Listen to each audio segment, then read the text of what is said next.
Okay, we are live. Hello and welcome. I am Nosh, your GM. And joining me today are Rigel Kent, Ronki, Things, and FX Engineer.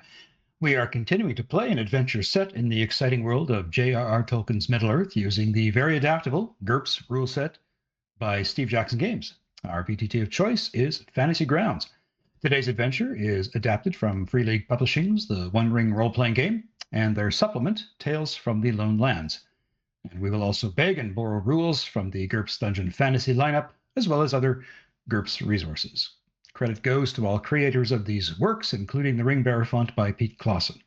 You can find this and past sessions on YouTube and as audio-only podcasts. Links are in the video description. If you enjoy our content, please like this video and subscribe to our Twitch and YouTube channels. So, moving right along, I thought I would just do a recap from our previous session. And then we'll turn to character business. So the PCs returned from Tol Morwen, dropping off the Lossoth on the northern coast of Forlinden. As the sailing was terrible and the crew greatly fatigued, you harbored for a night at Harland, where Gwython took his leave of the company. The next day you traveled south to Lon Dare, and you reported your findings to Queen Nimue, who encouraged you to return to Bree and to tell Gandalf of all that you experienced. However, you all had a terrible dream that night. You dreamt of a fearful-looking hill looming over your respective homes or wherever your loved ones reside. The very next day, you traveled along the Grey Flood to the ruins of Tharbad. Your travel, however, was not without incident, as Tolman managed to find his way into a ravine filled with nettles and thorns. You then traveled along the Greenway north to Bree. And it was here that you encountered a quite angry Lucinda Willow. She was angry at you, being what she thought was in league with a wizard named Gandalf, who had spirited away her son Handfast. She was so furious at Hori after finding his clothes at her house, which she shares with her sister. And you then started to track the imposter Gandalf north of Bree, and then cut across to the east to the Weather Hills, where you encountered an angry man by the name of Farrell. His farmstead had recently been attacked by bandits. You learned from his son that they were likely holed up in an abandoned watchtower a few miles away near the Great East Road. And it was there that you spied the watchtower, decided to return to the farmstead to rest and consider how best to approach the tower for a closer look. Now, in addition to that recap, I just want to say that we also decided to include rules on long-term fatigue points. And I've created a note to that effect. So we're lifting this rule out of the after the end rules, where basically we'll use this long-term fatigue feature to represent the fatigue that you acquire during the journey to various places. And that's one thing I love about this group, is that I have such a collective knowledge of these things that I would never have thought to even think about the long-term fatigue points from the after the end setting. So that's awesome. Thanks for bringing that up. It does seem more appropriate for what you're doing here. Yeah, 100%. I agree, and I think it will help us understand how we can apply those long-term fatigue points from the travel. So on your character sheets, I have, under the resources, created a long-term fatigue point category. Finally, I'm also implementing the calendar. And I have plotted the various events of the adventures thus far on that calendar, and I've tried to set it to the time of Shire Reckoning. So today is, let's see, today is Saturday, the 24th of August in the year 2965 by the Shire Reckoning. And what I've done on the calendar is I've plotted out various key points. One of the things that Tor, or at least the One Ring, has is that it simplifies journey just by saying, hey, you're going to travel like a hex each day. And so what I did was I kind of backtracked all the travel you did over the ocean and the sea and took you all the way back to when you first formed up as a party to go after those nasty trolls. I think this will be interesting to use because, of course, when you hit Yule, which is only a few months away, it's generally considered a rest time for some recuperation from the shadow and all those nasty adventures.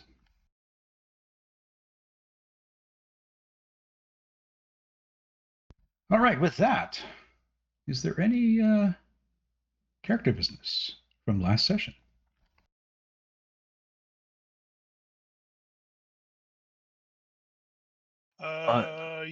Yeah, at the tail end, I mentioned I spent both of my points, one in diplomacy, so Caladorn has a whopping 9 in diplomacy, and one in public speaking storytelling, so he has a whopping 10 in that. Excellent. Hori, son of Nori. I think I'm going to spend a point in storytelling. So it's no longer at default. Actually, good. We need to do an IQ roll to see if I pull that off. Go for it. Apparently I did. So You do. Spend that point. I think I'm going to hold the rest of the points. So that's me done. Okay. Thank you. How about you, Nain? No character business for Nain. All right. Tolman, I don't know if you are live with the microphone or can type in, but do you have any character business? We're not hearing you speak.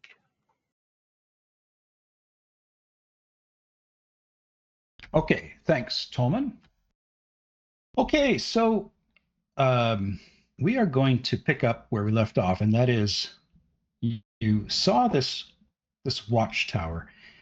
And if anybody would like to roll to understand the nature of a ruined watchtower, you certainly are welcome to try a History Arnorian roll, or History Dunedain -1 roll, or History Eriador -2 roll, or History Other -3 roll.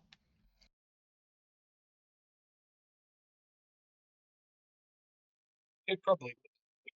Sorry, what was the first one again? So History Arnorian. Yeah. Nope. Failed by 1. Okay.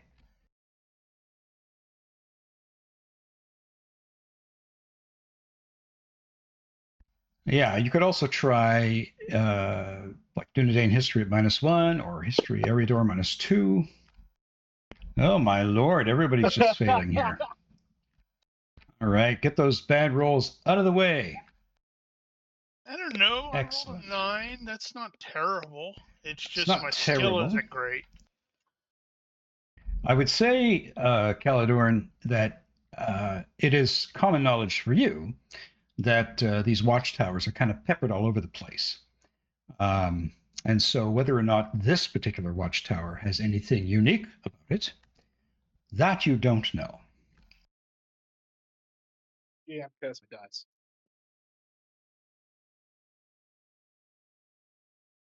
All right. Well, with that done. Yes, so it is Saturday, 24th of August, around 6 p.m., and you have managed to make your way back to the homestead of Farrell. And what is it you'd like to do?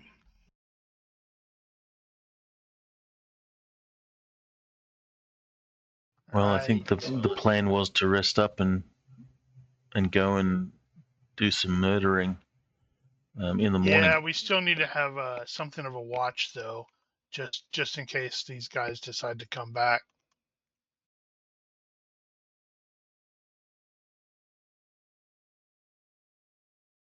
Well, if we're taking watches, Ori will volunteer for first watch. Now, Farrell, when he sees you come back, he says, "You're all welcome to stay tonight. You're not going to get a coin off me, but you might get a good breakfast if you can help the family defend the property in case those bastards come back."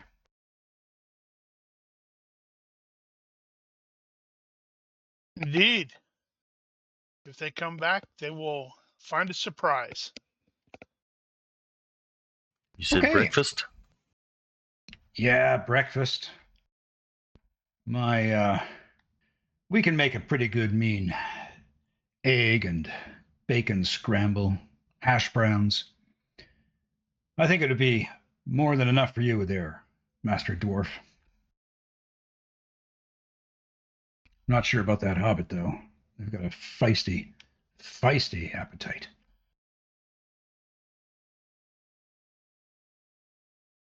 And Tolman, you notice that this compound has a very large and what looks to your eye successful garden.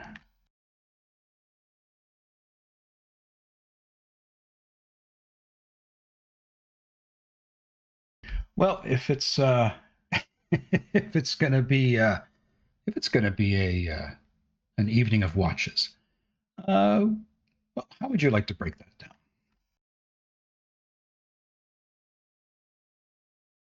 Yeah. Ori will either do first watch or last watch. He doesn't like being woken up in the middle of his sleep.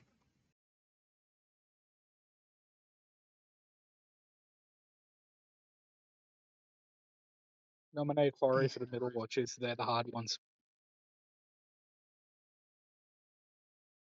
Actually, Yeah, we do have because the middle watch, watch order. really sucks. Because middle In the watch party really sheet. sucks. Yeah. So, I'll take that. Well, look at that. We have a watch order.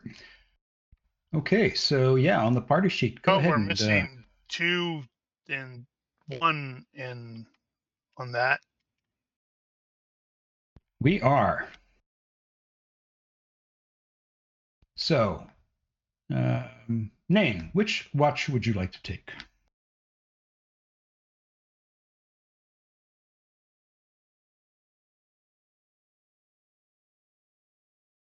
Well, moving right along. Tolman, which watch would you like to take?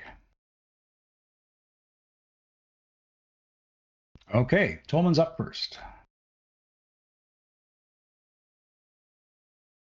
Hori, do you want to take the second watch? Is that what you said? You don't want to be woken up? He'll take the first watch or the last watch. So at this point, it's the last watch. Okay, you get 4. So Nain's going to get 2. And Grog, well, is Grog going to hang out with Nain? You're talking about he's gonna make Grog do his watch for him. So Nain, are you going to? I didn't hear you. I can hear you. What Grog did you will say? take his own watch if Grog will take his own watch if required. Well then, let's have him take a watch. Why not?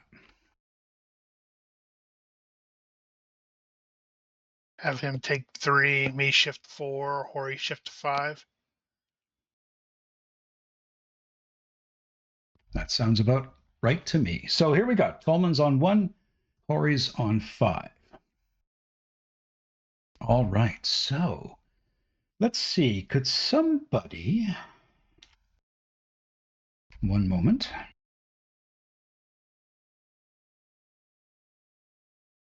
Oh, excellent. There's something for everyone. I managed to fall asleep. Oh, good point. Okay. Asleep. So as you all turn in, You notice that Farrell, the old man, has produced a bottle of wine, and he's walking around the compound, and he's guzzling it like crazy. So that's what you sort of see as you're turning in. Tolman, you get to see him wandering around, just drinking this thing down as much as possible. I'm going to share with you a image of the compound. Dun dun dun.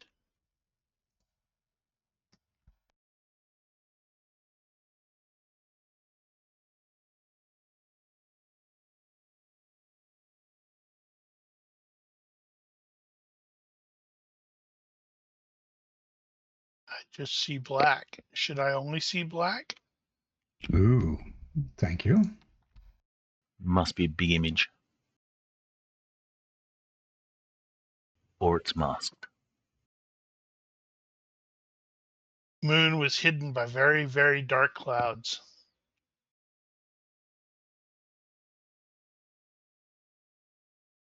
Now, do you see anything? Not yet, but it could be loading.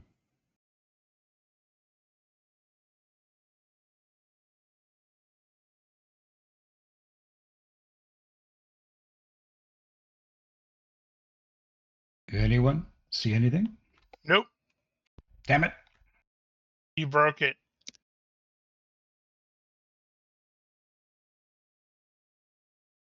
What about now? Nope. Damn it. Now? Still nada. Wow. What the heck? That's bizarre. Is it a big image? Like a huge image? Yeah, it could be a huge image. That's true.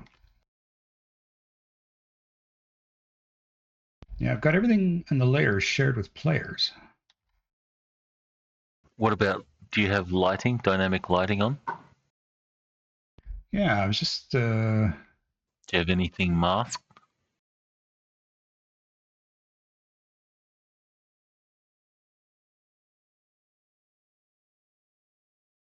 That's weird. I'm showing like Control P to show the player view, and it's showing up for me.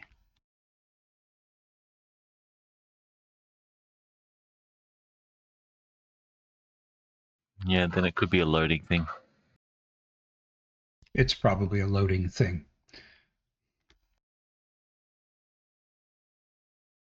Well, let me know when you find it, or when it comes up, sorry. Certainly taking its time. I can't remember the last time I've had one take this long. Even a really big one. Do I have to have like maybe I have to have like a character on here? If you have dynamic lighting, then yes. There we go. That was the problem. Okay, so you can now see the map? It's Yes. still pretty black to me.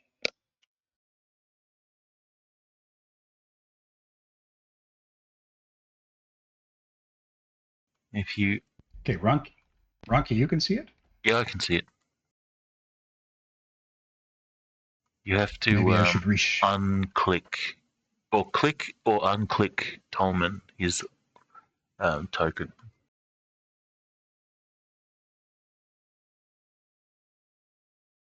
Ooh, do I have player... What's that called? Fog of War? No, that's not right. Okay, I've got party vision and movement on. Yeah, so those that are still seeing black, just click on Tolman. Well, I clicked on zoom to fit and it finally showed up. Right. Nain and Tolman, can you see this image? Yes. All right.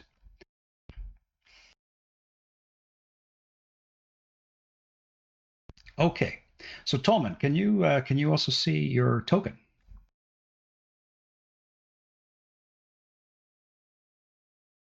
Okay, so Tolman, why don't you put yourself where you want to be for your watch, please?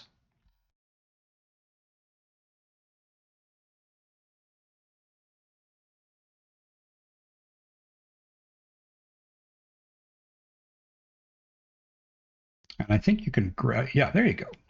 All right, thanks. Why is that Yeah, pile you of just pick- rocks smoking? So that is the rubble from a outbuilding that the bandits had burned.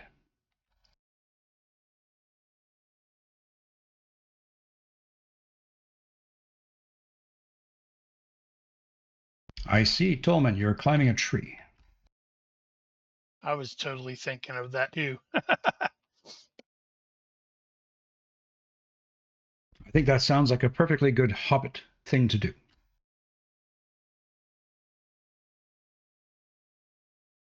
Okay, so Tolman, during your watch, you see that Farrell is drinking heavily. He's wandering back and forth on the path, and he brings his dogs out and he chains them near the gate. Chains them near the gate. And he says, "Better sentries than all the rest of you." And he kind of like waves dismissively with his hand. And then he's like, looks at you, Tolman, up in the tree, and he says, "Make sure you can see past the leaves there, Hobbit." And he barks orders at one of his sons and a couple of other servants and says, "Make sure you're up on the ladders. Make sure you're looking out over the stockade." Now, I should say the stockade is really no more than 5 feet in height. It's not this massive wall. And basically he goes back into his house, and you don't see him again, Tolman, but you can kind of hear him raging inside. So where are the others sleeping? That's a good question.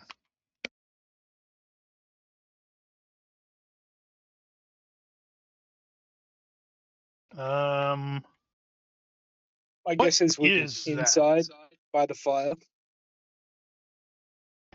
That are bushes and rocks.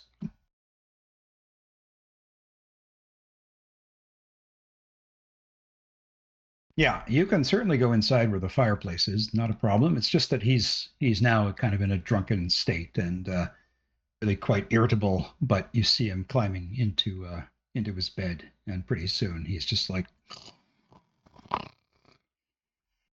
What are the other two buildings? so you've got here. One, yeah. Yeah, so that's kind of like a storage shed. Some freshly cut wood outside behind it. Over here is your classic Brie fashioned outhouse. You got the rubble here. You've got shrubberies and various little shrubberies along the stockade. You've got the main house, and you've got a big old garden. Now, mind you, there are no fires burning. Like there's no torches. Like it's basically get your eyes accustomed to the dark. And you see like the servants, taking a position on various ladders. Man, he's got actual servant. He does.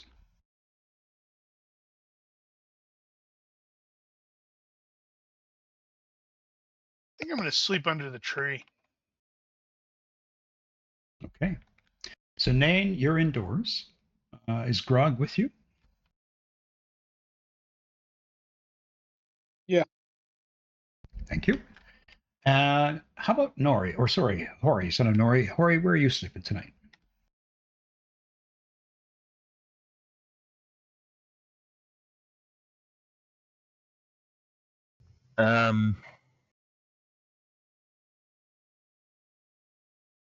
Yeah, he'll probably sleep under the tree. Okay. It's a cool night, but it's certainly not cold. So Tolman, basically on your watch, that's kind of what you experience. You don't see any activity along the gate. The dogs are just sitting there, relaxed, snoozing, dozing. Every so often they get up and sniff the air, but otherwise they're just hanging out together. So your watch comes to an end, and Nain is the next in order. So you're going to have to go into the house and rouse him.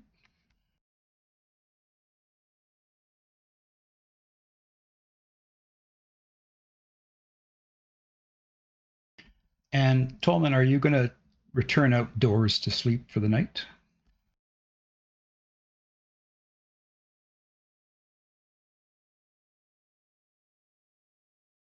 Okay. So if you don't mind, what I'll just say here is, Nain, you hear this soft voice and somebody kind of trying to shake you awake. Yep. Yeah, no. Take a book and get up and, excuse me, wander outside and sit on the porch. Okay. So what I'm going to do is I'm just going to we'll use Tolman as the generic token, and yeah, just place yourself where you want to be. And if that's where you want to be, that's where you shall be. Yeah. Well, I can't really tell where the front door is, but essentially he'd just be sitting on a chair on the porch. That works. That works. Okay, so so you start your watch, and just make a perception check. No modifiers. Oh, absent-minded.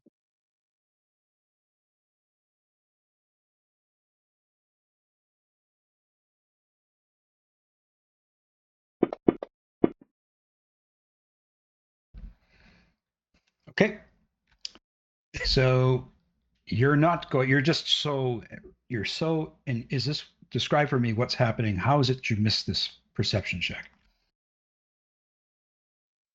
He's meant to be looking around, but he's got a really good book, so he's just engrossed in it, not paying attention to anything around him because the world in the book's too interesting. Awesome sauce. Okay. Squirrel. Squirrel. Exactly. Okay, so let's see. Who is a light sleeper? I think Caladorn. Are you a light sleeper? Caladorn, yeah. Yeah. Caladorn Okay. has that. I'd like you to think about a modifier to your hearing roll. To overhear two people having a very intense conversation over by the woodshed.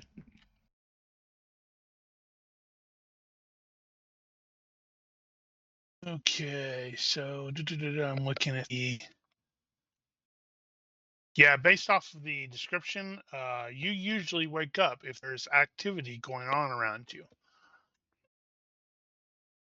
So if it's okay with you, what I'm going to suggest is that you Yeah, hear yeah. the outhouse door slam, and you hear somebody walking on that path towards the woodshed, and you could just hear them saying, "God, no, stupid old stubborn old man."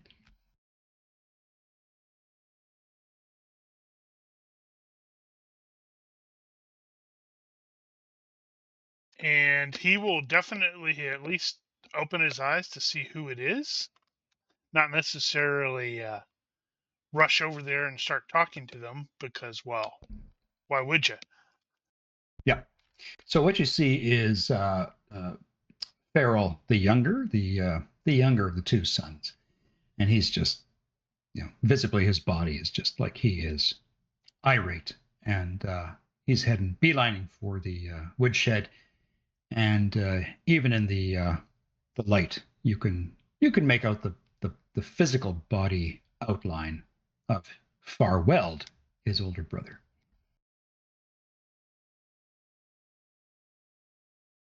Oh, so they're having a meet up at the outhouse. That's No, bold. actually, he's walking over to the wood shed.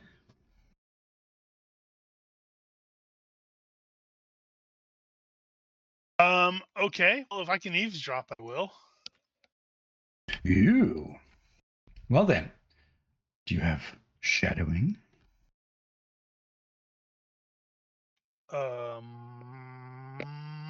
No. Yes. I was like, I didn't think I did, and I'm like, wait, I'm looking right at it. Okay. So I would say you're going to have a healthy +3 to your shadowing roll because it's clear these two are not paying attention to who's around inside the compound so much as they're concerned about watching the walls of the compound.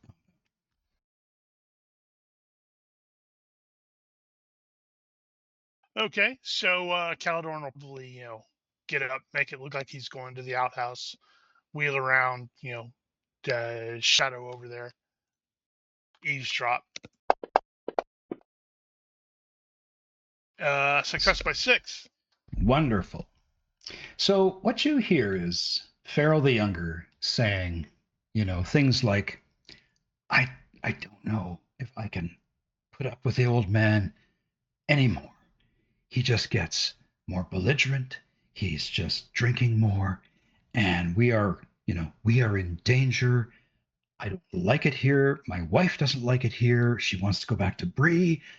And I don't know, Farwell, I just feel like I need to cut and run with my family while we're still safe. And Farwell's like nodding.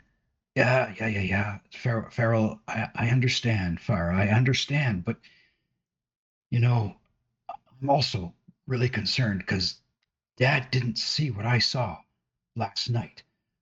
And I'm literally terrified to even tell him because I think he's just gonna dismiss it out of hand completely. And Farrell kind of leans into him, says, "What do you mean? What did you see?" And Farrell says, "I don't know what I saw precisely. It was to say it was a giant would be ridiculous, but it was this dark, shadowy shape moving about the landscape, and to me it seemed to be going towards the old watchtower. But I can't believe with my eyes what I saw. It didn't look human, whatever it was. And I swear I could hear a strange, almost howling sound, and it just chilled me to the bones." And Farrell says, "Oh, yeah. I mean, Farrell, that's just even more reason for us to consider getting out of here. Maybe we can take Mom and we can just leave Dad here if he doesn't want to go. And I mean, if that ranger and those dwarves and that hobbit, if they leave, if he runs them off with his attitude or his belligerence, like, what are we gonna do?" And Farwell says, "I don't know." I think Caladorn would like to intervene there and go, I do. Okay. How exactly are you going to introduce yourself, or are you just kind of just making it that blunt? I'm just going to make it that blunt.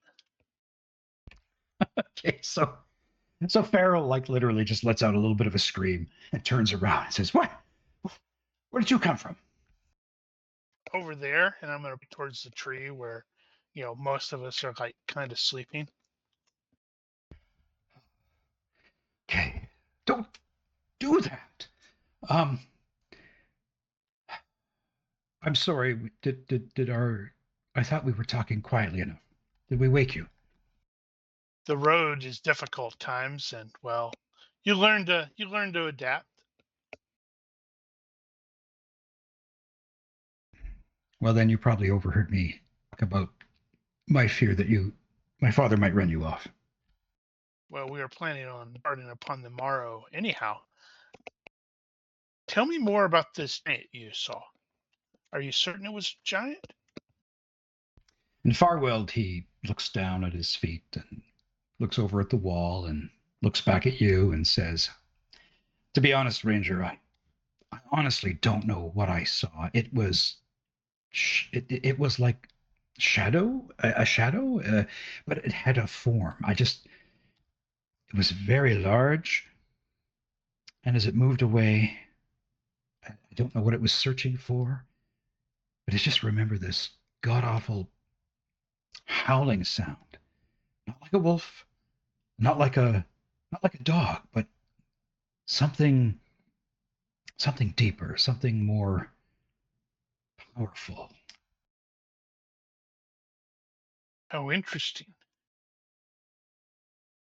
I think, Caldorn doesn't want to do that because that'd be bad.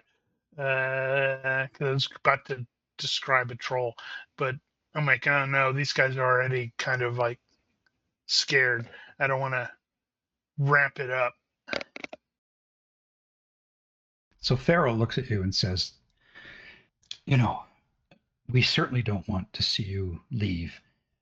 Not until at least the bandits have have gone off. Or Well, maybe that you're is our planning. intention. We are Maybe you're seeking out planning. the bandit. Well, if you're planning to deal with them, then we'd be very grateful.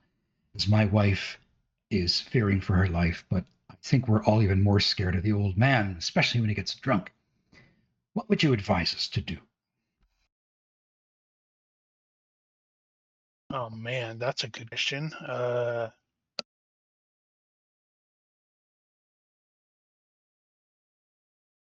Dang, Caladorn has no real frame of reference in that kind of thing,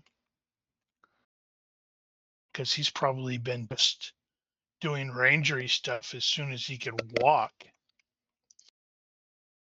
Let me look at his biography. Right, I didn't go into much detail. Way to go, dude.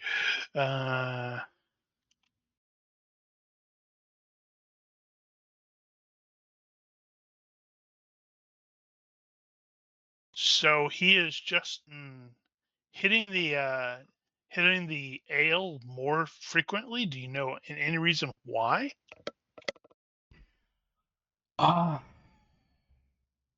Something has been eating away at him. And Farwell nods. Even before the bandits. To be honest, it's almost like he's not sleeping well. It's almost like he feels threatened. And yet, until the bandits arrived, there really was no threat aside from just the usual people that might wander off from the road and come to beg for food. No, this is something I think something's eating away at him and his peace of mind.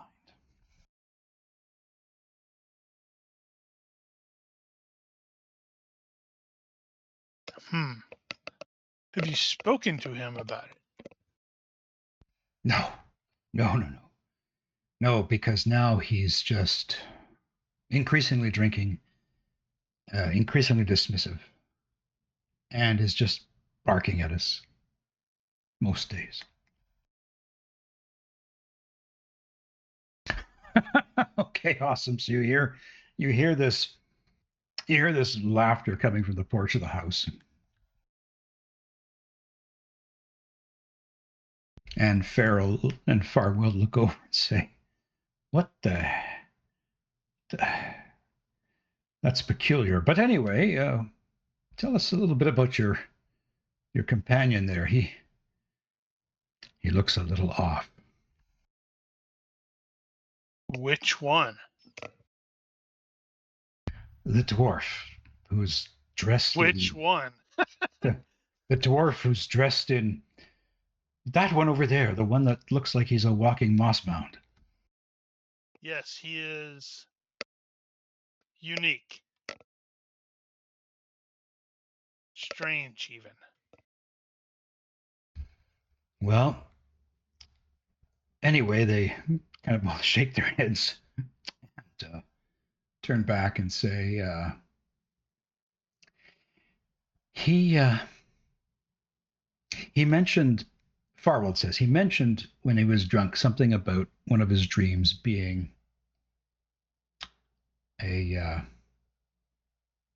like a dark hill, kind of looming up over the weather hills.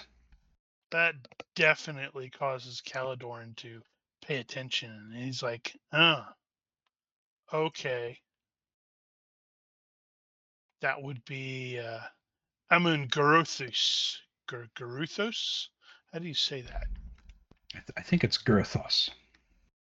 Gurthos. The Hill of Fear.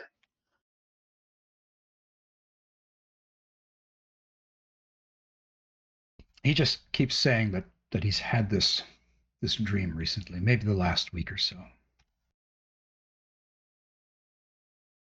I don't know, says Farrell. I don't know what it is, but we are all getting tired of it.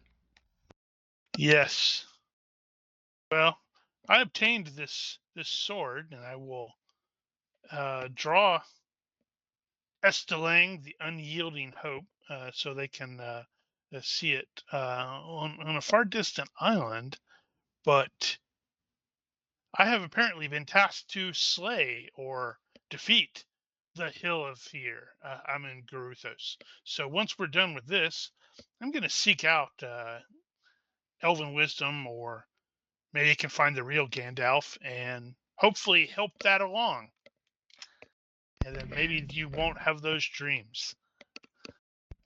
So they both kind of look at you, look at the sword, and just do you have a body language? Crazy? Yeah, do you have like body language or just? I do not. Yeah, I wonder if Caledorn is like impervious to this sort of body language thing. Yes, possibly. Well, to be fair, he travels in completely different circles than these guys do. I suspect, half of what what he's seen, that would freak them the hell out. Yeah, because like body language defaults to detect lies -4 or psychology -4. And so, I do not have any ranked, or I do not have any skill points in detect lies, and you cannot default to a default. Yeah. So alas. Yeah, so you don't pick up on the fact that they now looking at you, perhaps in the same way they were looking at Nain just a few moments before. And it's like, okay, Ranger, we thank you for your commitment to at least trying to hunt down the bandits. And yes, indeed. And Farrell walks over to a corner of the. Not Farrell. Farrell's asleep. He's still. Well, this is Farrell the younger. So Farrell the younger, yeah, he walks over to a wall and just kind of climbs a ladder. And Farwell, he decides to go into the woodshed, and I think he's probably got a bedroll in there. Very good. I clearly cleared that up. So I totally didn't make it worse. No, not at all.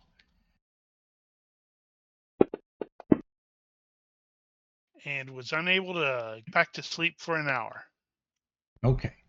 So for the rest, 2 hours. Crap. Okay. Finally. So, Nain, you kind of keep reading, keep laughing. Do you recall you have to actually go wake Grog up? Let's find out.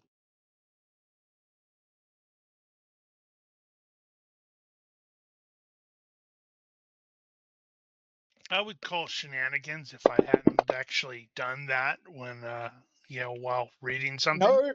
No, I do not remember.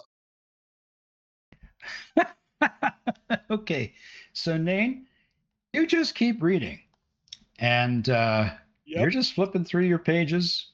Tell me what exactly has got your attention so captivated that you've completely forgotten about the turn orders. So he probably grabbed a book from inside, some old human dribble. He's mostly like laughing at how badly it's written and how stupid the story is, and critiquing human literature. Nice. Awesome. Okay, so what I'm going to say here is,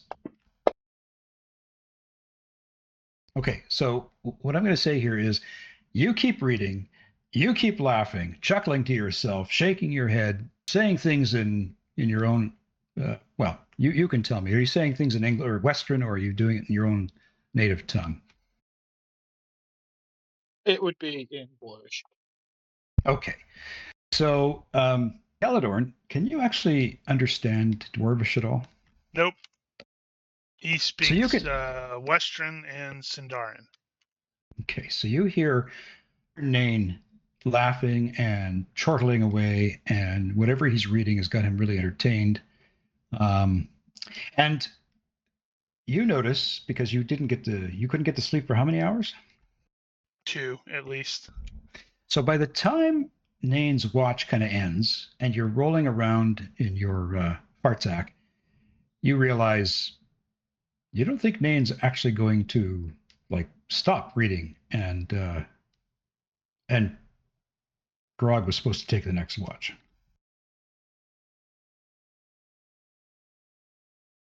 Right. And he will probably grumbly get up, go seek out Grog, wake Grog up to let him know what's going on, and then go back to bed and Okay. try to get to sleep. And apparently he eventually succeeds. Okay. So Nain, you're reading, you're chuckling, and do you even notice like Caledorn's like get up and he's like plodding across the grass, looking, I don't know, Caledorn, how do you look as you're moving across the grass to the house? Yeah, he's probably fine. Maybe a little tired, maybe a little yawny. Okay. Smart enough to grab his sword and buckle it on. Just even though it's just across the place. You never know. Okay. The road makes So you paranoid. Nain, I'll let you decide how you want Grog to interact here, but Grog gets woken by the ranger, who tells him you're up for your watch. You're up.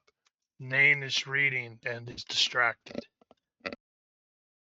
Then why did you wake me? He would have stayed there all night.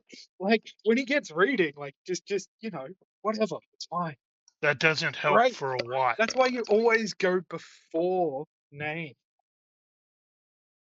Having him After, because he'll forget distracted to wake you doesn't. up. Having him distracted doesn't help for a watch.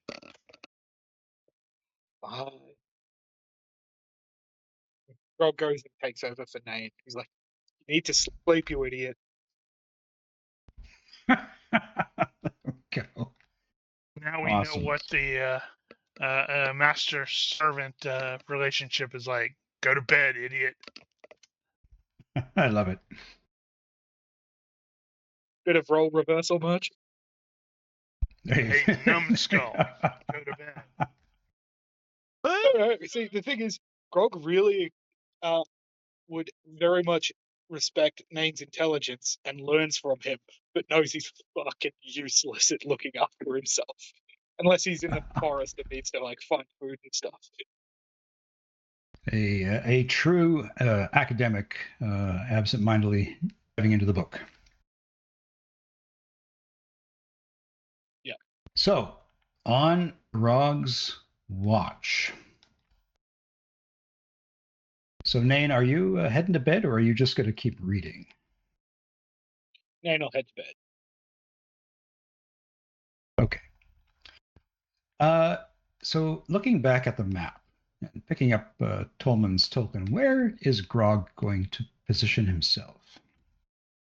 Probably the exact same spot. Okay.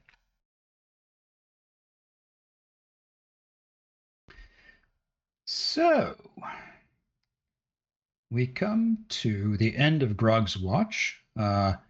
Nothing is wrong. The dogs are still as peaceful as they were before. You see a few of the servants switching off some locations on the fence line. But Grog, your watch comes to an end, and you know it's time to go over and wake up Caledon.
All right. Well, welcome back.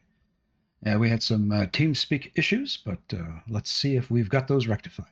So before we kind of lost some connectivity there, I was asking Tolman to give a 1d5 roll.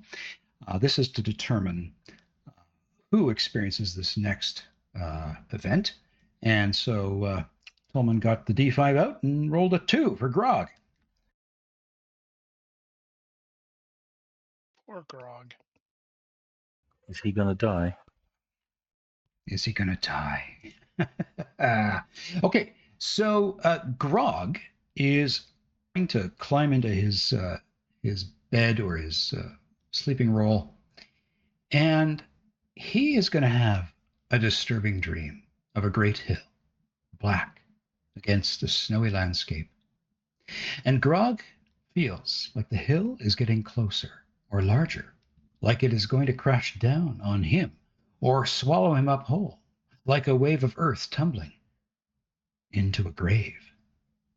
And the disturbing dream is going to technically force him to make a shadow test or gain 1 shadow point of dread. Yeah, he take the dread. It's funnier that way.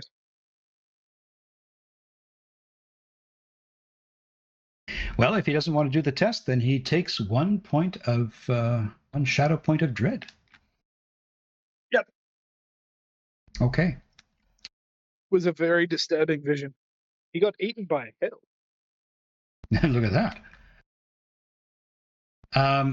And you also, let's see, who's sleeping indoors? We got Nain who's sleeping indoors and Grog sleeping indoors. Nain, some point in your sleep, you're going to hear someone scream in the night in the house, but it's not something that's going to wake you.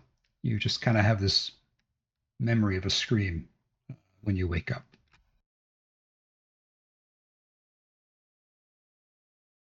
Okay, so who is running around the exterior? Is this Caladorn? That's Caladorn. Unlike everybody else, he's wandering around and going to all those ladder areas that are presumably going up to the stockade. Not that he needs it. Okay. And she said it's like a 5-foot fence. Yeah. It's just 5 feet. So yeah, that comes up to his chest. Yeah. So for you on your watch, I would like you, let's see, to make a perception. Let's see here. A perception -3 roll.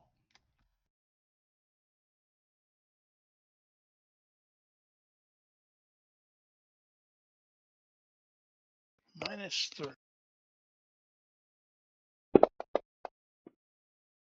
Ooh, success by 4. Nice. Even to -3, yeah. Okay, so Caladorn, you hear something moving, and you kind of hear it moving. I'm going to indicate on the map with the ping. You're going to hear it kind of moving over here. Make some quickness over there. Ignore the smell from the outhouse.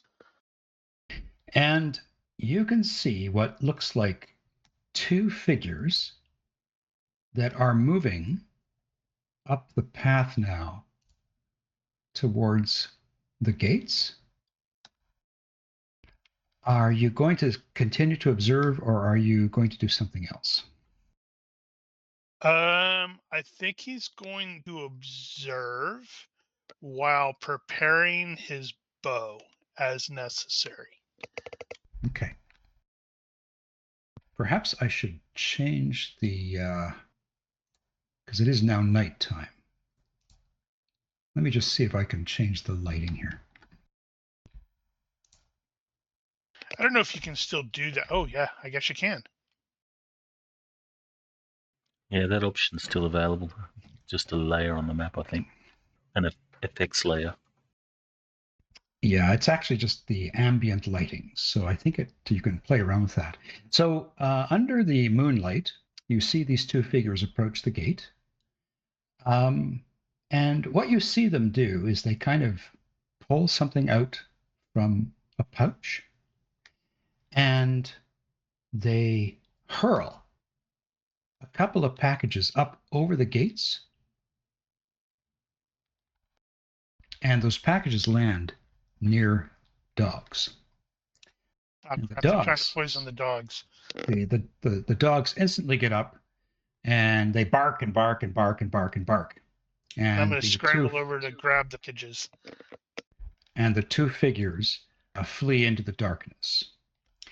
So yes, whatever was thrown over the gate, the dogs instantly, after they start barking, they start sniffing the ground, and they go towards these two things.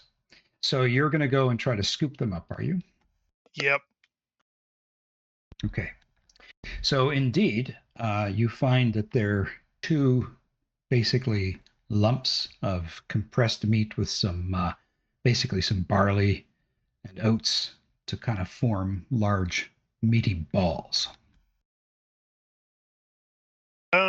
So as to minimize the fact that the dogs are going to be like, "Hey, that's my food," I'm probably going to yank out some of the meat from my traveler's rations and use give that to them instead, so they don't eat whatever this is. Okay. So yeah, they're not exactly jumping on this stuff. They're still kind of sniffing and snorting it out, but you'll have time to get some food out of your traveler's rations and put that down and grab the meat.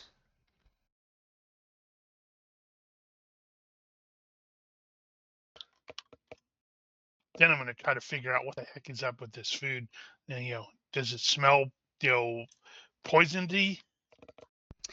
Poisonedy. Poisonedy.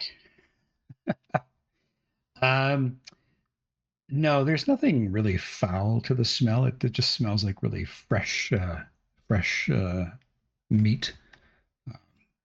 Not terribly well grounded, but like I say, compacted together.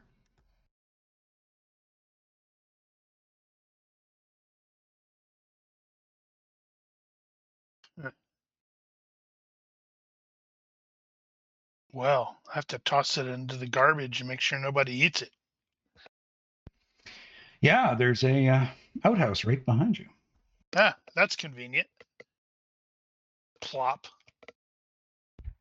Okay, so you throw away the meat, not knowing whether it was poisoned or not, but certainly your gut instinct is it shouldn't have been consumed.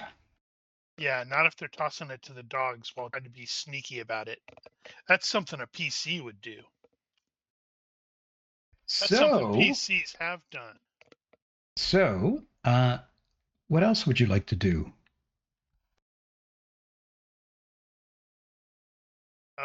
Just going to continue to patrol, make sure that nobody sneaks up on us. Check in with the various, I guess the various servants that are present. Try to make sure they're feeling okay. Yeah, they report they haven't seen anything. Everything's been pretty quiet. So the rest of your shift ends without incident, and it's now time to wake Ori. All right. Well, when I do, I will relate the craziness with the potential attempt at poisoning the dogs. That means they plan to do something. Yes. Well, it's the meat into the outhouse, so. Okay, so Hori, why don't you take your token and place it where you want to keep your watch? You should drag it on to from the combat tracker so it's linked properly. All right, one moment. Ah, everything went black. I can see again. There you are. Well, Hori's actually going to do rounds So if he sits in one spot too long, he's probably going to fall asleep. So he Yep, will that's he will keep active. So he'll sort of wander around. He'll be looking. If there's no one on a ladder, he'll climb up on the ladder, have a look over. So he'll actually be walking around. Okay. So it's still some time before dawn, and I would like you to make a perception -5 roll. However, remember your night vision. All right. So the -5 is for darkness. That's correct.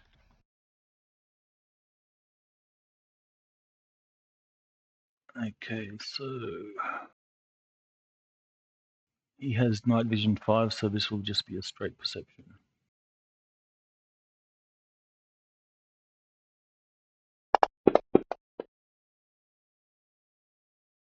All right.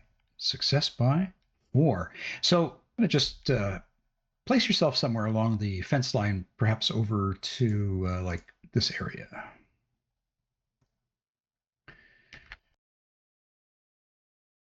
Yeah, there's actually how about over here where there's an actual ladder.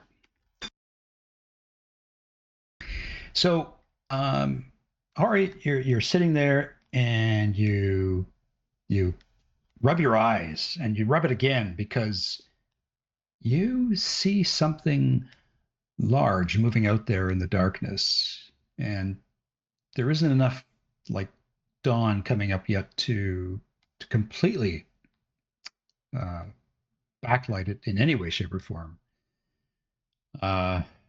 You can't quite make out what it is. Is it a giant? And it's moving, and it's sort of moving off in the distance again, almost to like in the direction of the tower. And you can hear this faint, eerie howling in the wind. Are the dogs How do you? barking, or are they quiet?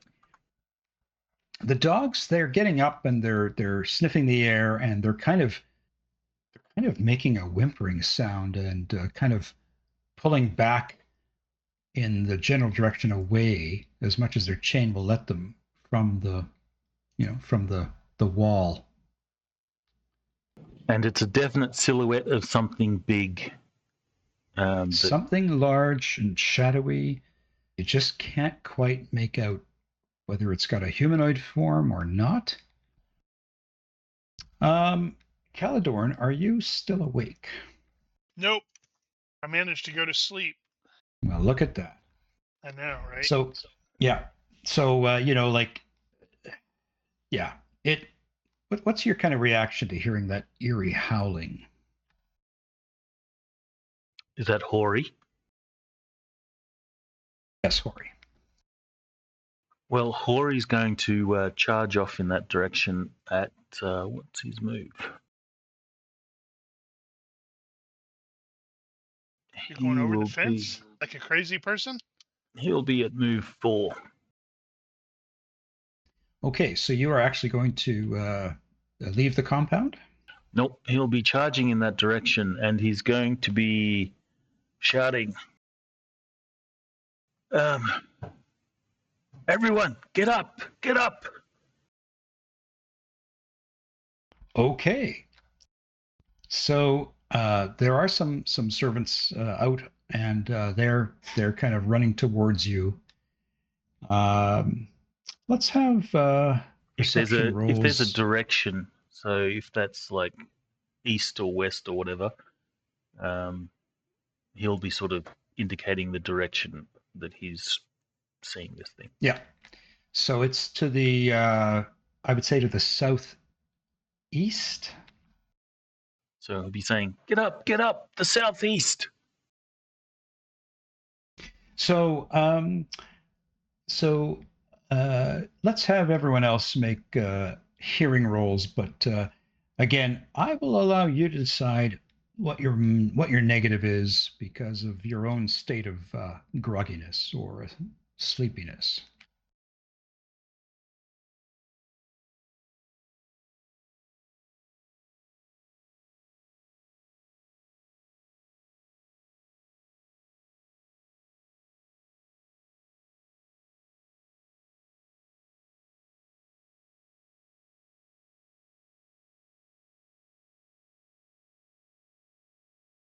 Wait, if it's southwest and he's on the north side of the compound. Oh, I don't think I've put an actual, I don't think I've put an actual direction here. North is up. So let's just say that to my way of thinking, the tower is in this direction.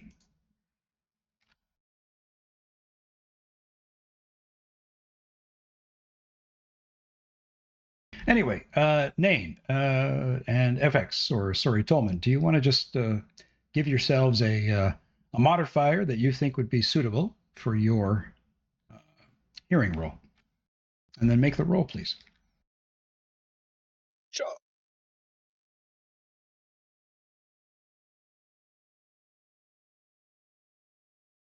Well, give yourself a flat -3 then. How about that, Tolman?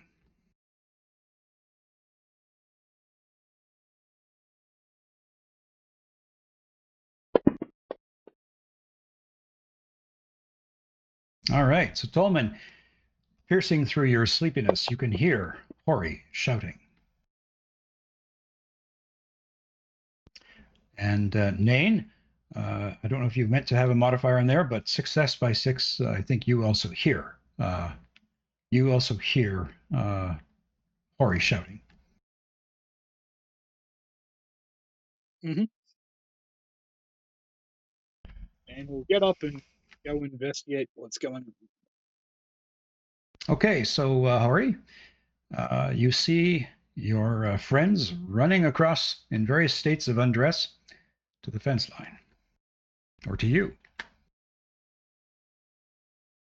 Well, Hori will continue to run in the direction, and he'll be using his axe to point over there, over there.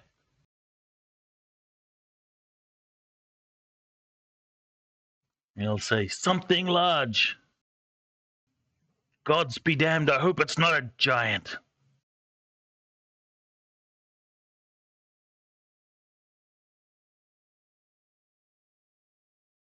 Okay, team, what do you do? Heading in that direction while pulling on my buff coat leather.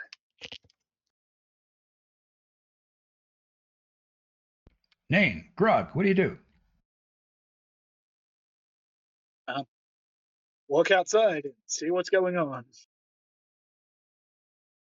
Tolman, are you scampering over there?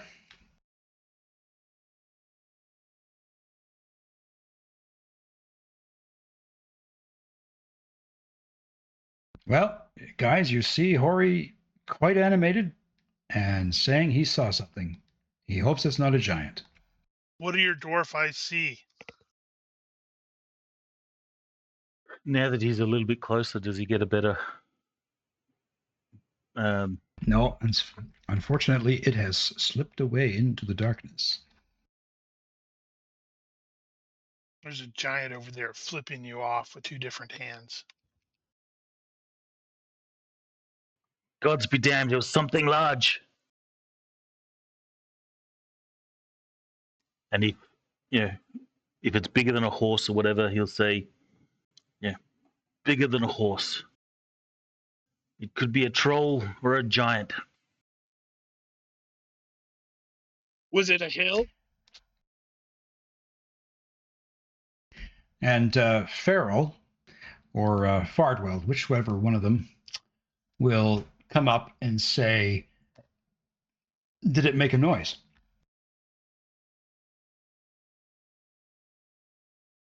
It did not. It moved quietly. You heard Okay. a wolf, or a yes. howling sound, didn't you? He will mention that. Yeah, Farwell says, I saw something giant and dark moving in that same general direction the other night as well. And it was making this god-awful howling sound, something I've never heard before.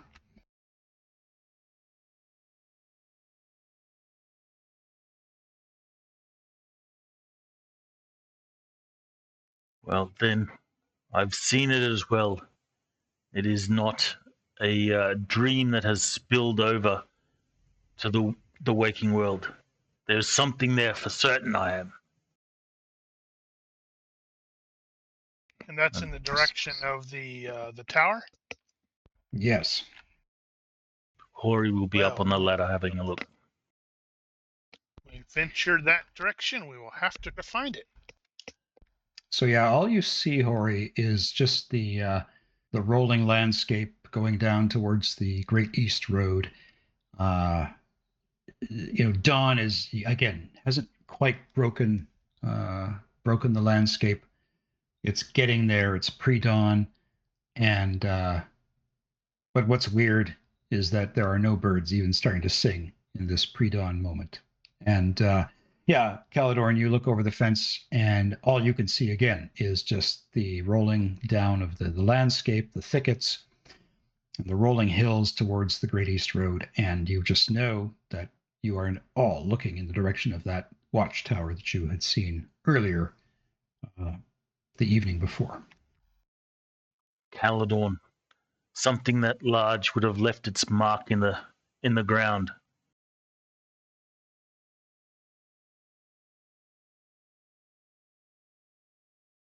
Well, we're up now. We should gather our stuff and venture forth to investigate.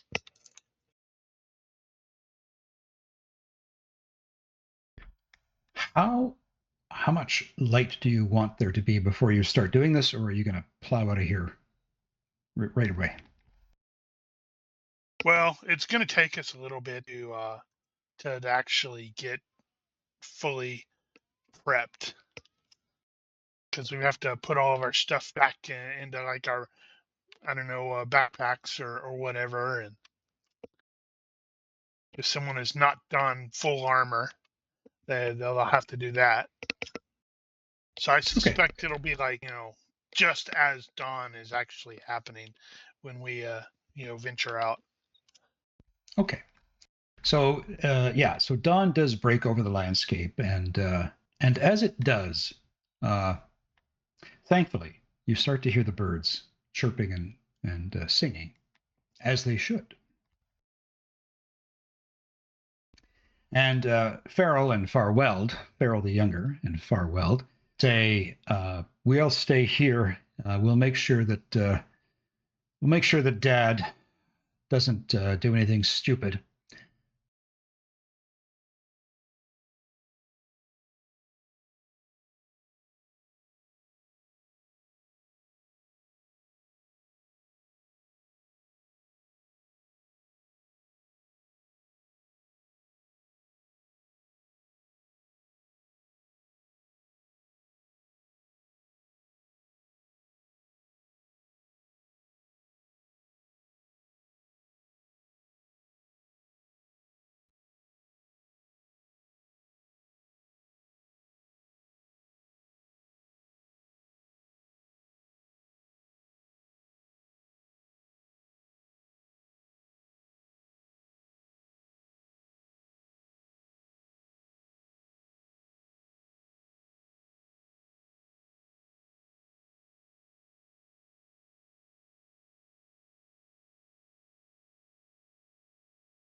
Connected. Channel switched. Testing. Interesting. I heard you start to User say disconnected testing, but from it your cut channel. off. Can At you hear Rocky. me? Can you hear me now? Yeah, I can hear you. Yeah, I can hear you. All right. Seems to be good on the stream too. So carry on. Okay, we And, just and now FX is rebooting. yeah. So why don't we just take a 5-minute break, everybody? All right. Going on break.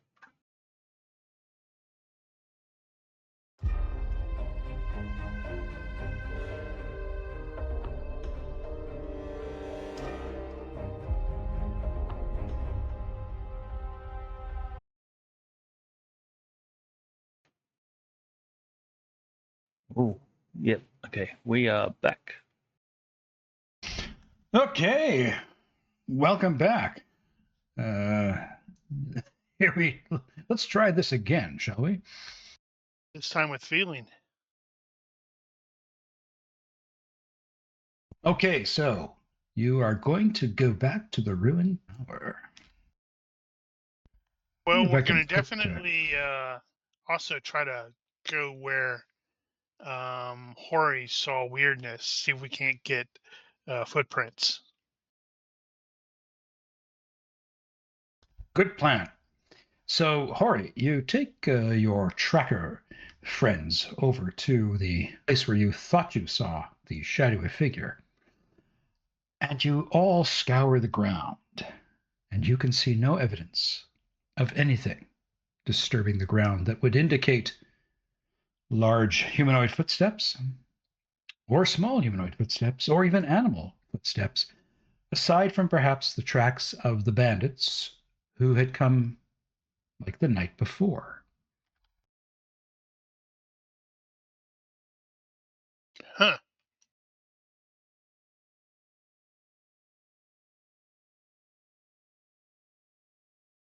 How is that possible?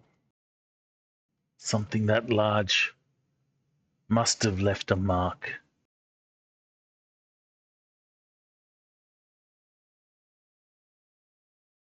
Well, there are no tracks. Just the tracks of the bandits from, and really the tracks that you guys had followed before to take you to the tower. The enemy has many servants. Perhaps this is one of them.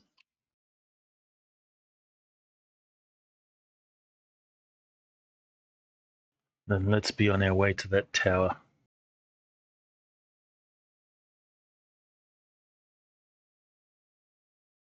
So, describe for me exactly your order of march and how exactly are you going to be approaching said tower? Stealthily, Caladorn will take lead as he's doing the scouting thingamadoohickey. Okay.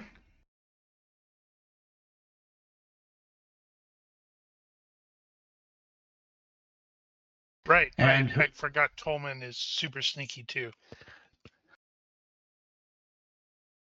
would you like Tolman to go ahead? Yeah, he can. I may not even see him. Who will come hobbits. after? Who will come after? Who will come after Caladorn?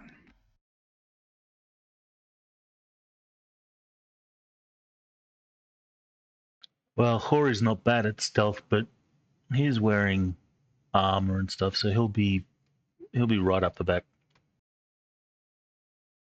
Okay. And what about Grog and Nain? Somewhere in the middle. Okay.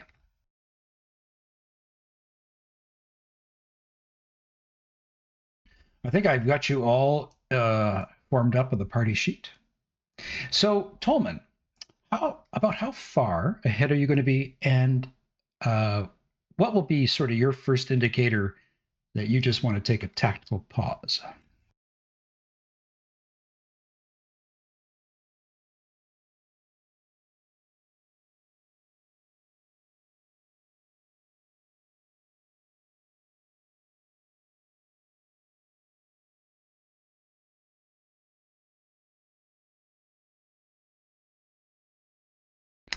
Are you going to 1 minute ahead? Okay.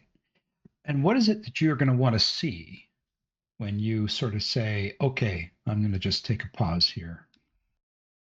What would be your trigger that you'd say, I'm not going to go any further ahead? Okay. Anything weird? Okay.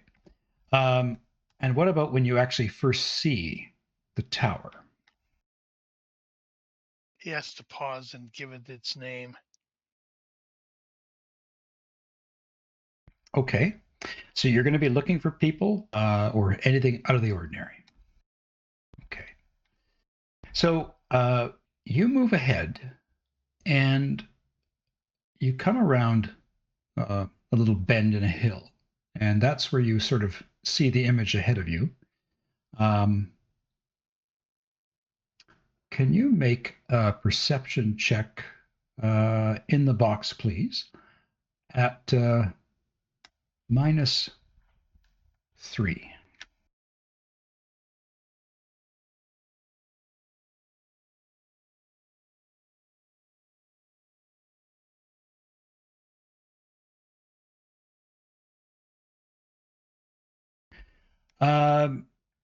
I would use observation then, because I think you were trying to observe without necessarily being seen as well.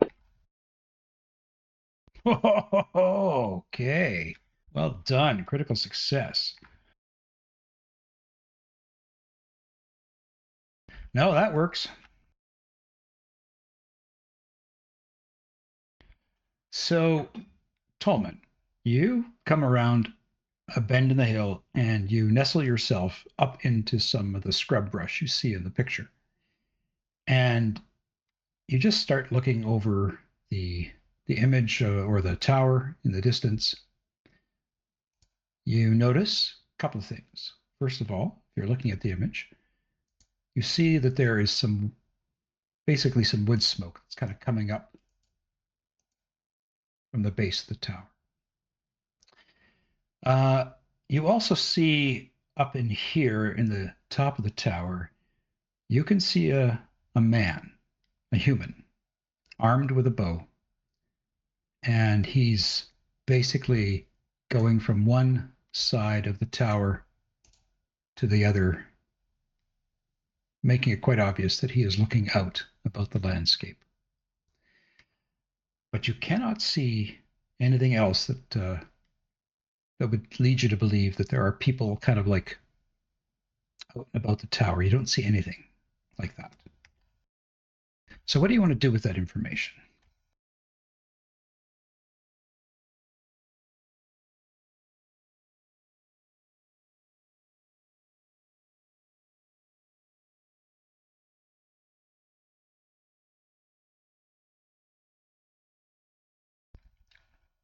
Okay, so what would be your gesture?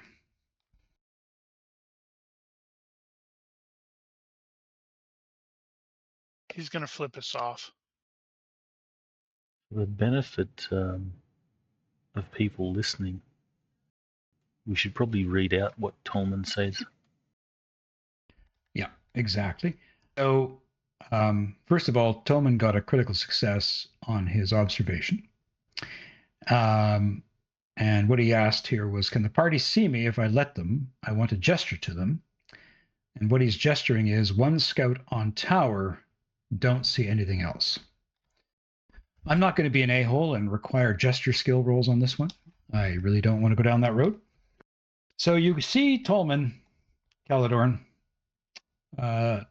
passing that information back to you.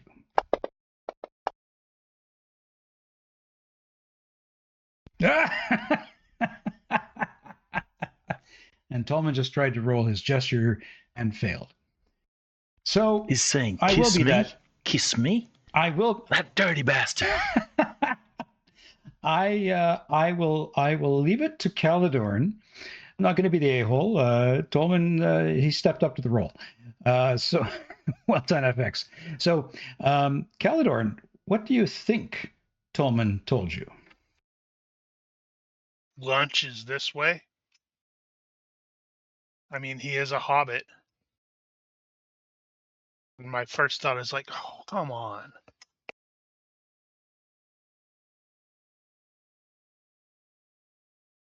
Well, I'm going to leave it to you, buddy, to decide what you interpret that to mean. Yeah, it's going to be unclear. So he's probably going to try to stealth up there next to Tolman to see what the hell he's talking about. Okay. So let's have each of you make stealth checks now, since you're coming together. And again, I'll give you a definite +3 for the surroundings.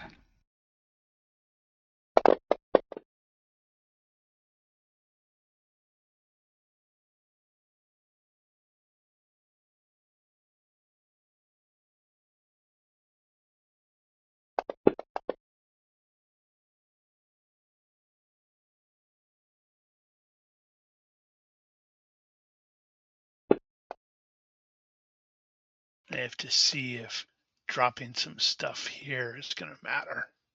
Nope.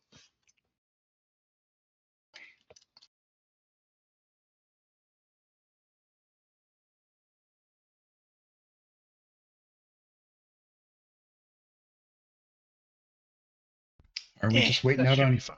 Yeah, sorry, Okay. I was double checking something. It's fine. 5. Okay. Do we have a role for Grog if Grog is coming up forward, or did Grog stay back at the compound? Grog can stay back. Okay.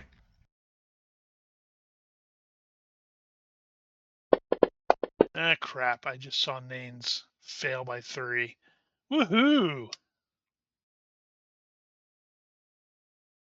Did everybody see my dice roll or not? I saw your dice roll, but I did not see the result. Okay. Yummy. Okay, so Nain, you failed your dexterity. How exactly do you fail to be stealthy?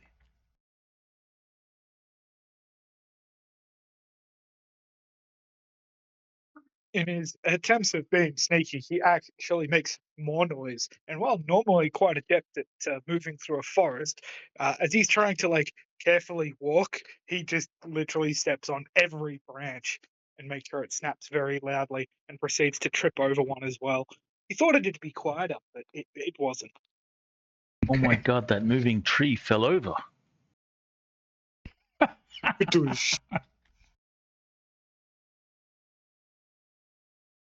Okay, so Tolman, you hear Nain fall forward and rustle the grass. What do you do?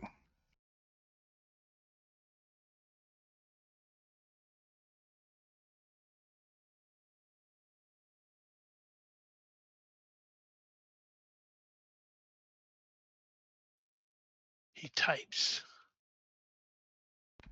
Okay, so Tolman just starts going up to the tower. Okay.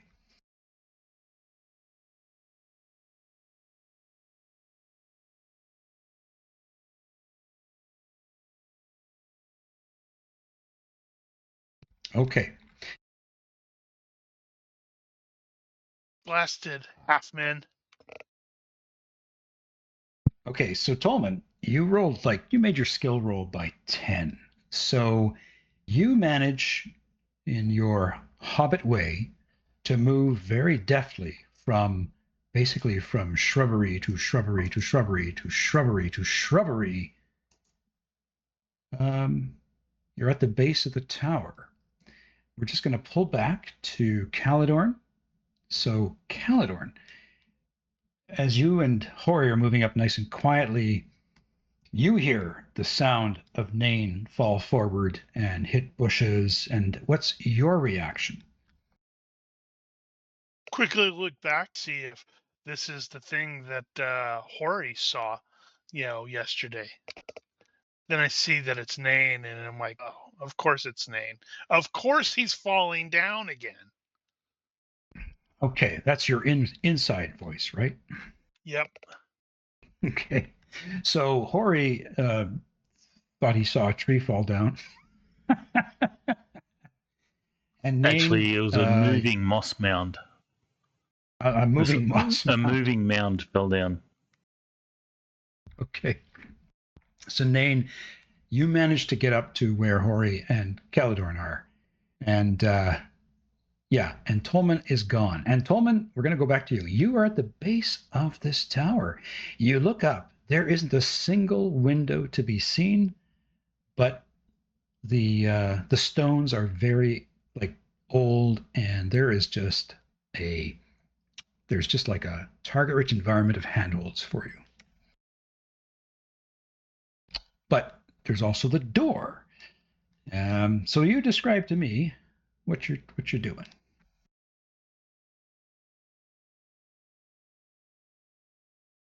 He's going to make a mess.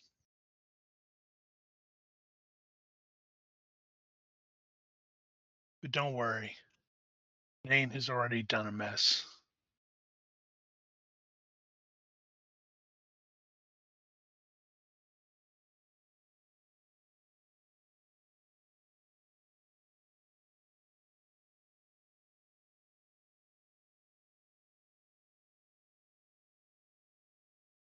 Okay, so what I said was, got to the base of the tower. You look up and you can't see a single window in the tower, although there are lots of handholds because basically the stonework is aged, and there's lots of handholds should you want to climb. But there is also that door. There's also must be a hole where the smoke's coming up from.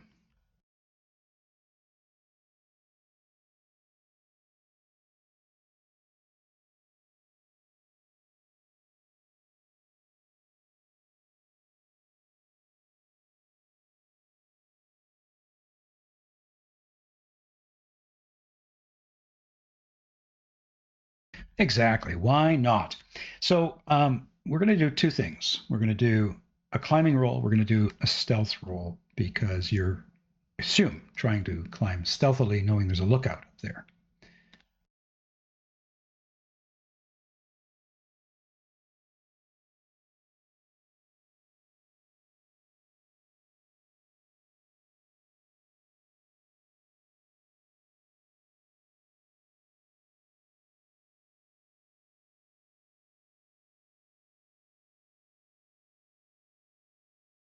Okay.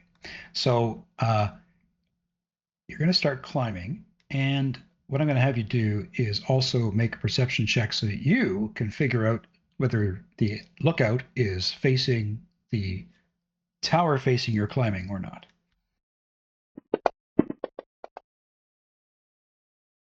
Okay, so you look up and the lookout is not looking currently where you are standing at the base of the tower.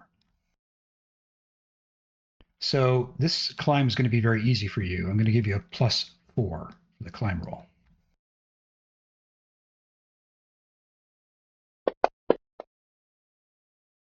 Okay, you made it by 11. Well done. And look at that climbing skill, 19. Your stealth success by 11. Good Lord. Give me one moment while I see if this fella possibly hears you.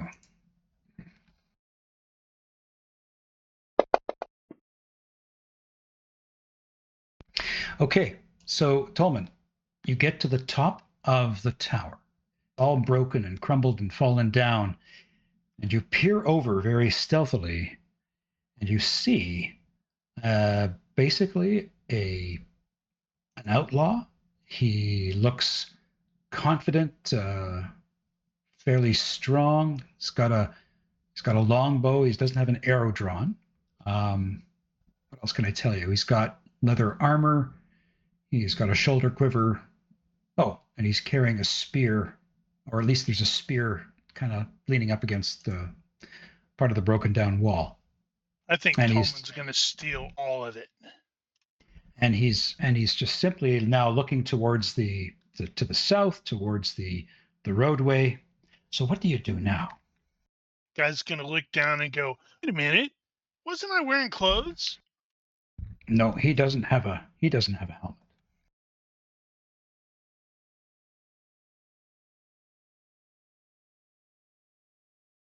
Didn't my bow have a string on it? Okay. So he's okay. So your size mod -1, correct?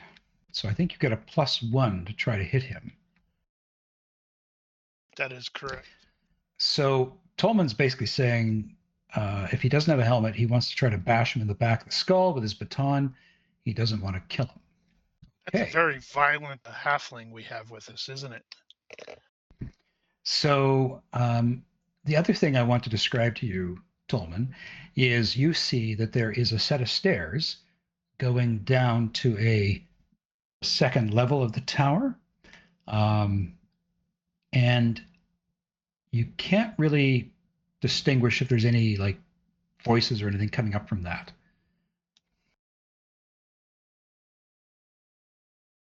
So let's have you do another stealth check to cross the floor and get to your target.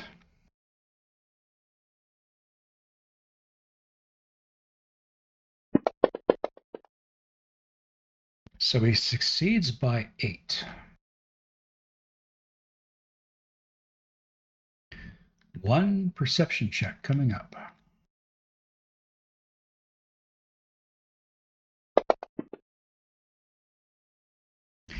The bandit continues to scan the southern area. He has not heard you. What's the range from Caladorn to the bandit? Ooh, it is not very far at all. Well, that could be any number of things. It could. Let me find out specifically.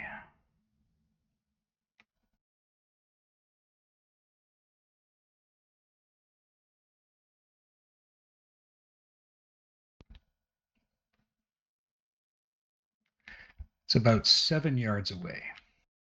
Ooh, that's it. Ooh, you're not kidding. So Tolman, cross that distance very deftly, very quietly. You are standing behind the thug. Do you want to do like an all-out attack at +4? +1 for the size mod? Telegraphing it? So those of you who know these things better than me, are we talking about like a +5 modifier to his roll? Right now, yeah, +4 to attack, +1 for size mod. Since it's coming from behind, the guy does not get a defense. And then what about attacking the head itself? That is -5 from behind. So it's just flat. So it looks like it's going to be a, let's see. +0 unless he evaluates, like Nain said. I'm sorry, Yeah, like so- Krog said. Probably want to use extra effort for damage. And extra effort for damage. Yeah, I think it's up to a maximum of +3 with evaluate. Yeah. So it's Yeah, like if you spend 3 seconds just sitting there studying him, that's a +3.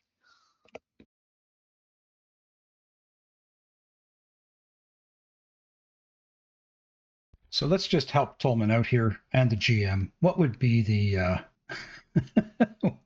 what would be the total modifiers that he could get maximum on this? Well, right now, if he does take those 3 seconds, which is probably fine, he's at +3 to hit, and it's all gonna everything else is gonna zero out. So he'll have a flat +3. Yep. Okay. Unless he all outs, in which case he could increase damage and or attack. No, not and or attack, increase it by an additional +4. Do you want to all out do attack? that. Do you want to all out attack?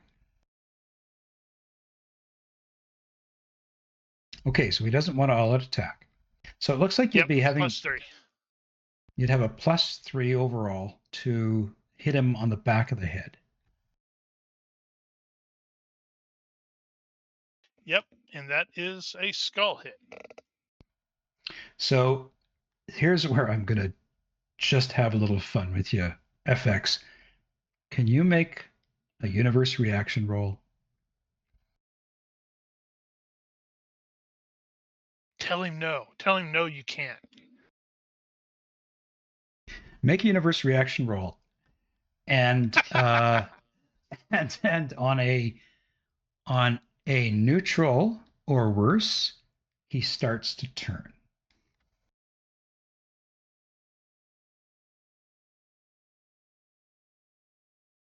Have the rest of us identified this dude? You now can't even see him because he's like moved across to the southern end of the building. Got Oh, no. So, Tolman, he starts to turn his head. Strike now. Strike now. I absolutely want him to roll a 3. And then, for the critical hit effect, it's like, triple damage.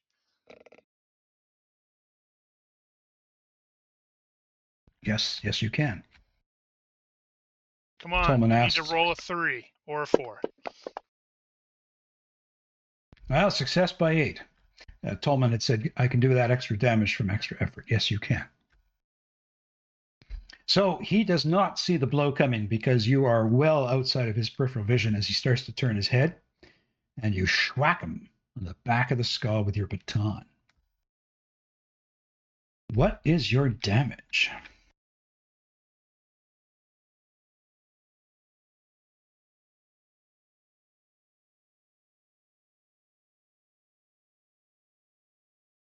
All right. Let's see. If you are using extra effort with mighty blows, it is +2 damage or +1 per die, whichever is better.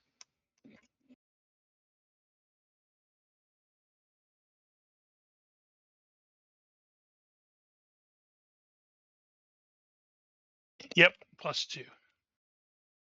Come on, max damage. Big money, big money, big money. Crush his head on accident. Ooh, that hurt.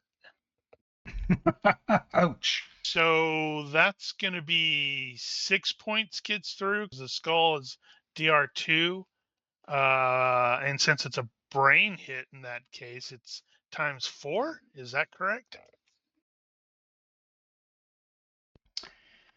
That is correct. 24 points. So 24 points of damage, eh? Damn, yeah, and that's going to be if that's not a major wound, then we're in trouble. And he's also going to need to make a health check at -10 just to stay conscious from the feral halfling.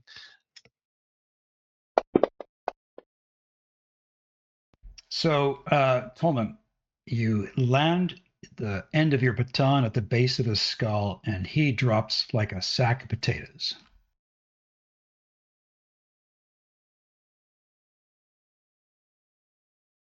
Now you have plenty of time to open him up with your knife. I hope we're not traveling with the serial killer halfling. Okay, so what do you do, Tolman? So the area, there's nothing to loot up here except this dude. Yeah, I'm envisioning that where he's like, I'm so sorry, as he's like taking the guy's rings and necklaces and purses. Like, I'm so very sorry about this. Oh, those are So, nice shoes. So Tolman, what do you do?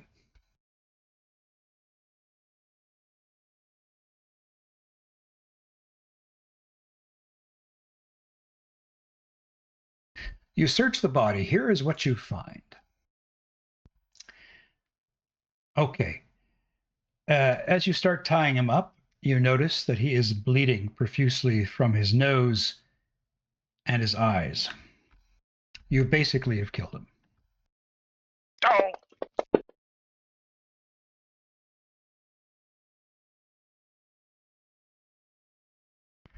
So he's got a regular bow. He's got 12 arrows, shoulder quiver. He's got leather armor on his torso. He's got leather gloves. And that's all he's got right now. That's all he'll ever have. That's true.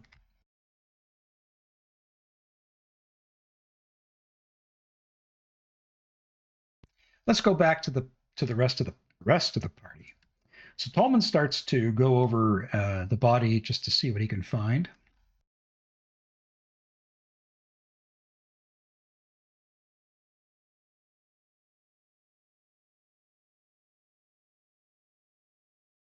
So Tolman says here, I think it'll take me 1 minute to do this, and by then the group makes it to the base of the tower. Maybe.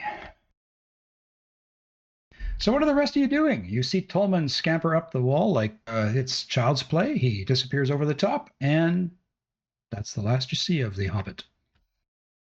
All right, so there was no Yeah. reaction to Nain making so much noise? Not a thing. All right, well, I guess we should probably sneak towards the door.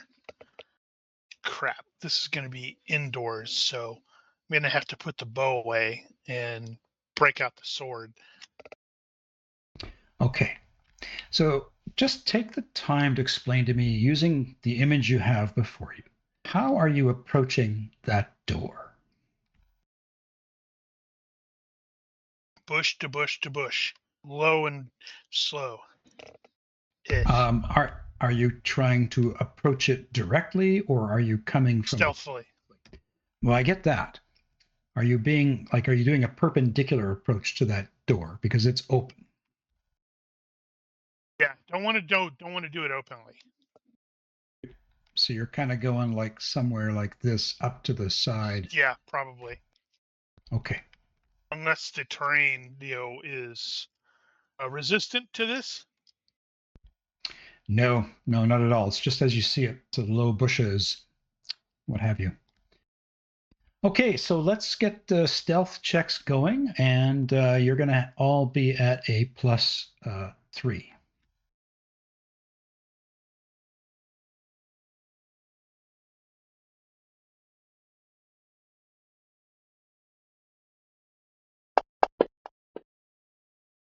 Success by 6. Damn, I'm quiet for a dwarf.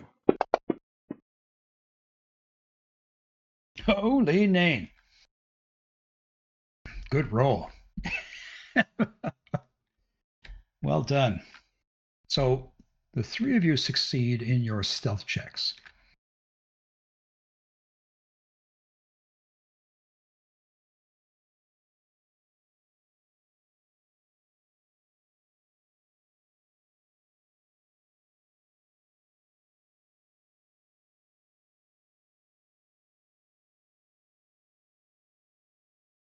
Now, give me 1 moment.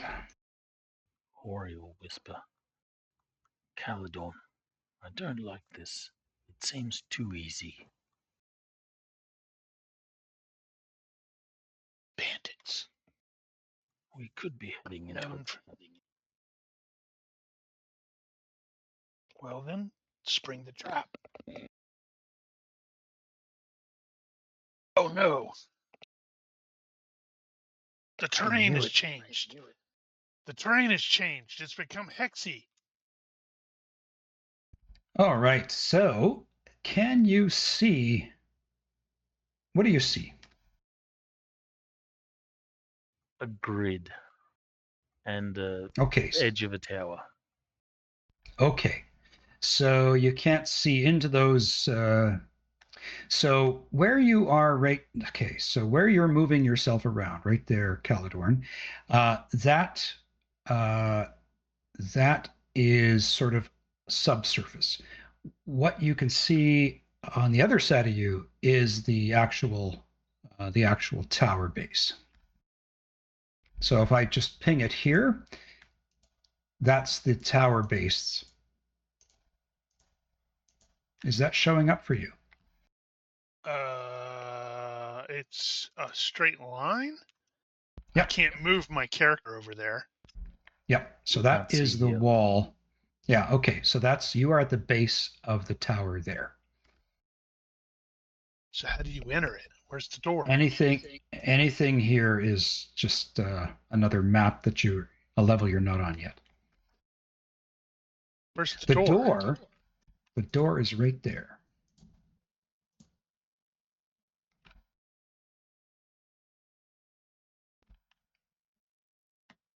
Well, Now. I can't seem to get to the door. Okay.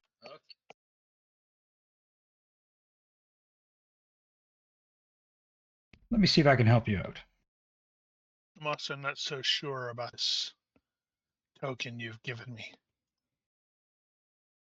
That fellow has glam rock hair. Oh, it opened up. I see a door now.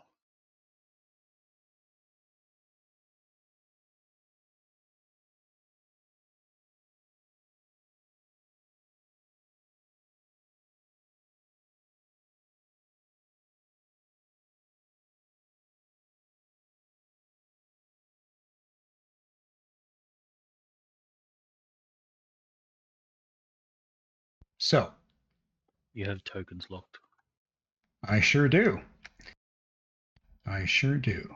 So there's the door. You can see it now. It's open. How are you approaching that doorway? Stealthily. Okay. Are you going to try to move into the entrance proper, or are I'm you just going going to to come get to the lip, very quickly glance in to see, what's going on, and hopefully not get shot. Okay. One moment, please.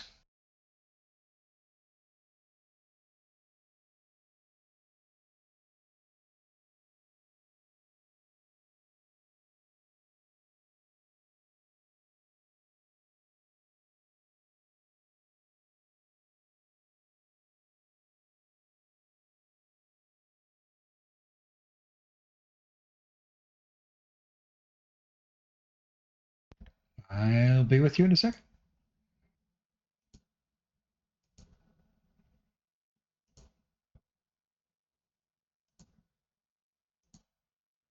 Wow, he's a confident-looking bandit.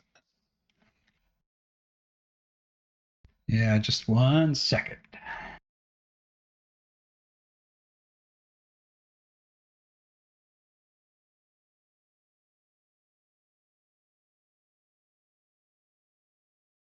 See, won't they be surprised when our feral halfling sets upon them from behind?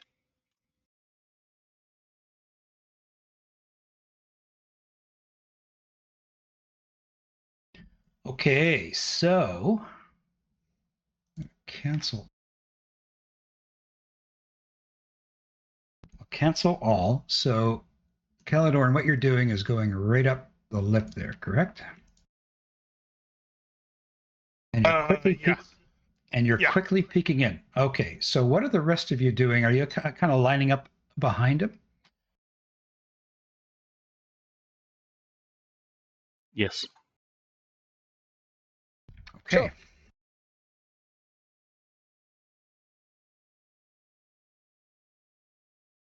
So, Caladorn, you take a quick peek in, and what you saw is some bandits on the stairwell, and a bunch of bandits all inside the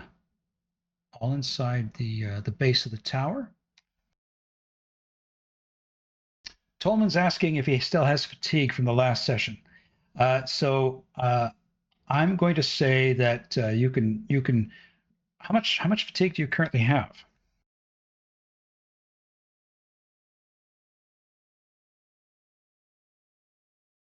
Yeah, I was at 5 as well. Okay, so I would say you at least you did have the opportunity to sleep. So I would say you're all back to full fatigue. I think I'm down 2 because I missed 2 hours due to light sleeper. Okay, fair enough. Does that enough. include the long-term fatigue? We've recovered that. Yeah, I'll say let's include that as well.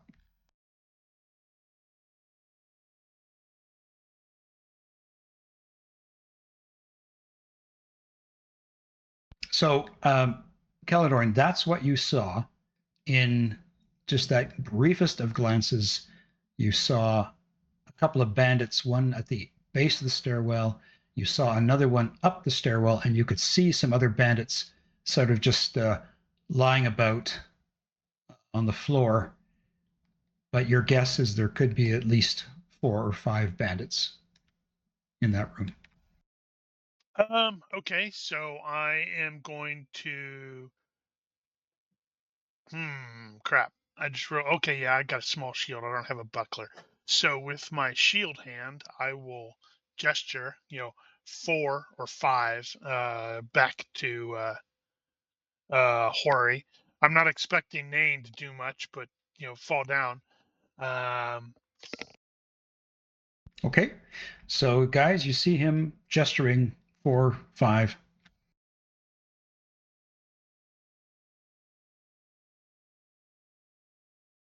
Wow, do we have any tact at all? I don't think we do we? I think our tactic is charge.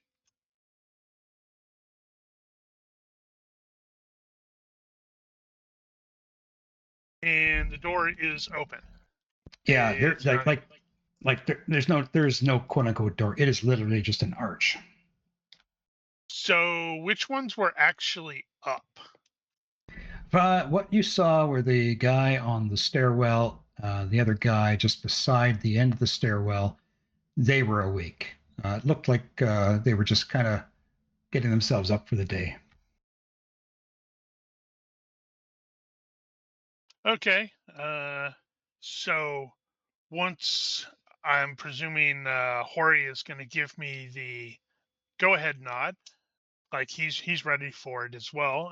In which case, then I will charge in there. Okay. Hori, are you going to give him the nod? Hori will. Okay. Just move yourself where you think you'd like to go, Caladorn.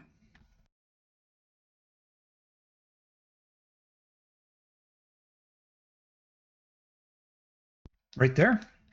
Yeah. Okay. Here's what you see. Yep. More than that. A lot more. Okay. So Hori, what are you doing?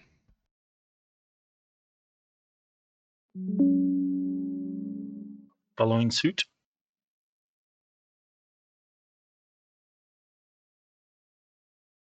And that's what you see. And then you're like, wow, he can't count. And we're going to move to Tolman now. You'll have to move me in the door so I can actually see.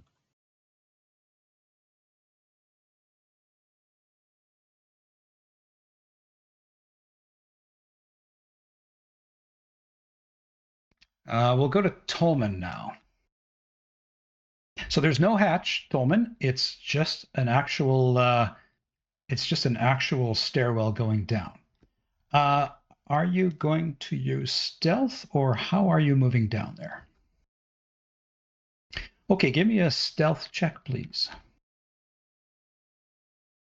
Oh, Ronki, are you just seeing nothing in there? Yeah, I need to be moved into the room to actually see. So that's where Hori wanted to be. Yep.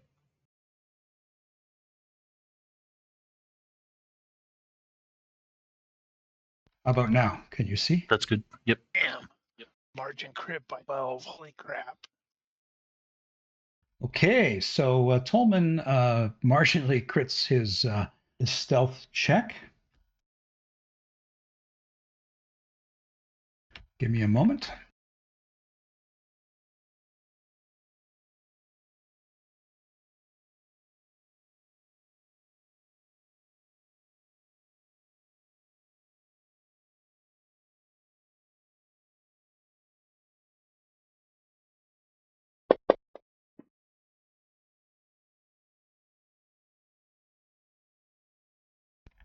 Okay, so this is what you see, Tolman. I'm going to get you on the combat now.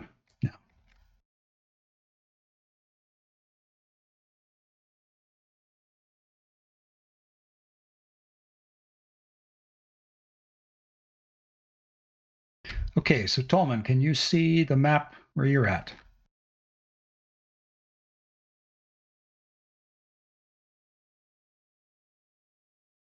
Okay, this is who you see.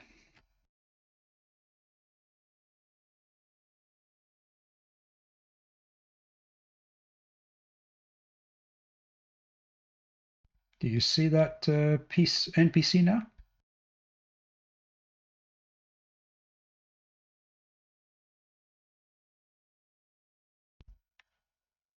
Okay, now is he back?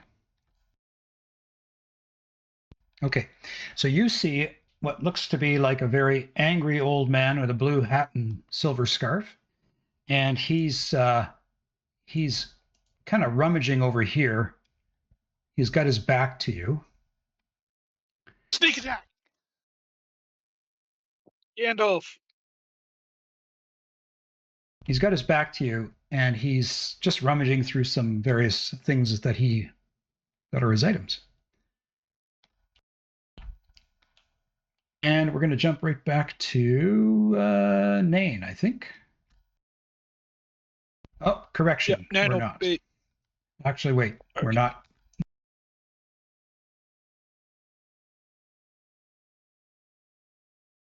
Wait. When we moved in, were we not able to attack? You guys just moved through the door.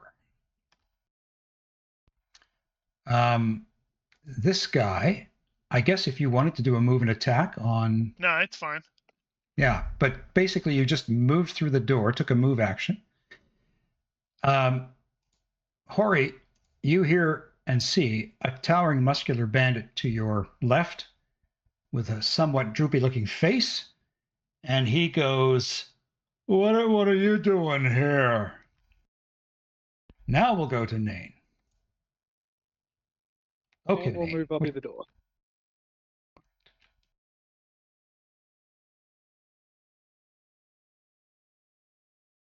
Okay, Nain, can you see everything now?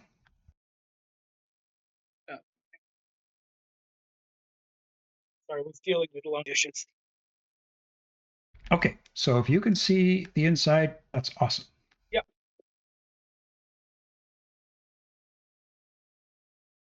The swarthy bandit on the stairwell, he spins around.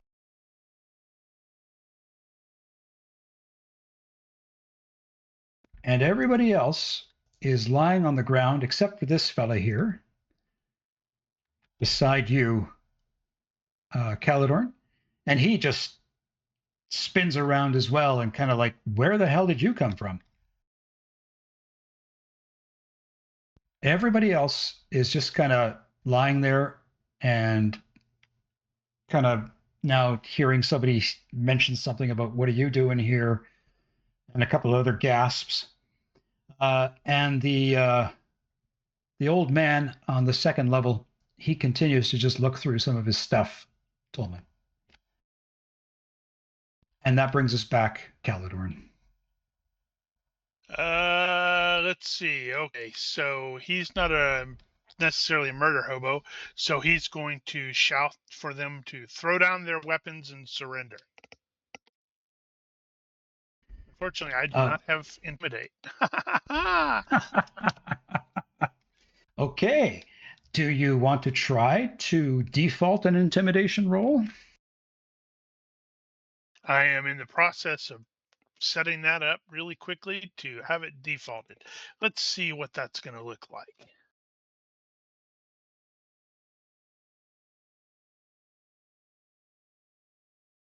Not great. But sure, why not?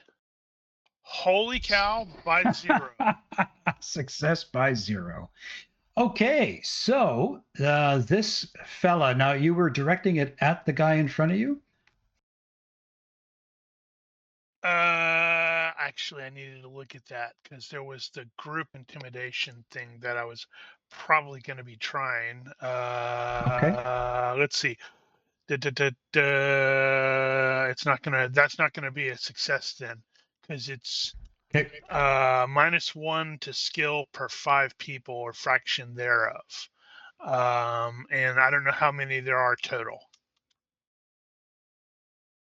Well, in this room there are 1, 2, 3, 4, 5, 6, 7, 8. There are 9 bandits.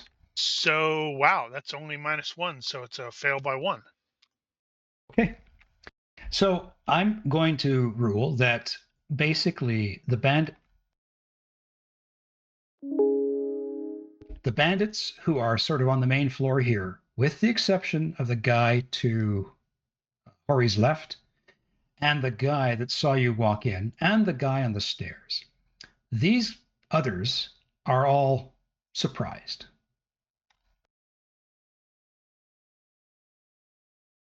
Sounds So, good. Hori, you see a bunch of some bandits who are poorly equipped on the floor, kind of starting to roll up and look over. You see some others who are better equipped, kind of getting up. But you see this big guy to your left. He's got a big axe. I can You give need you to ask him a question. I can give you a better description of him. Just give me 1 second. I think I can even give you a picture of this dude.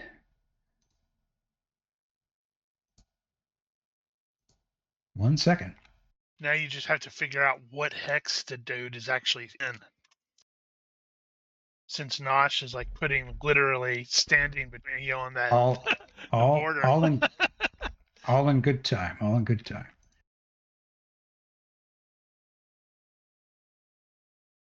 So that's who you see to your left.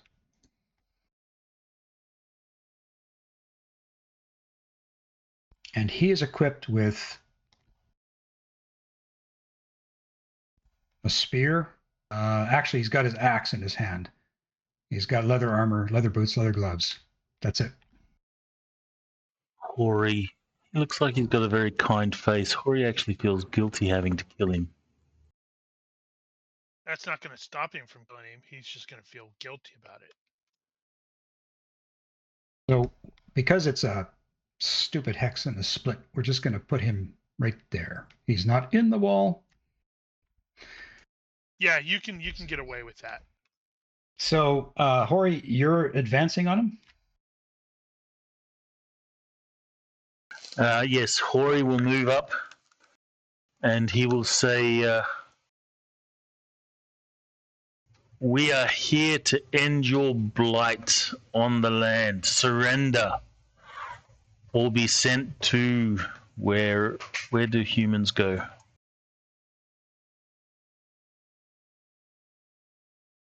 What heaven do humans go to?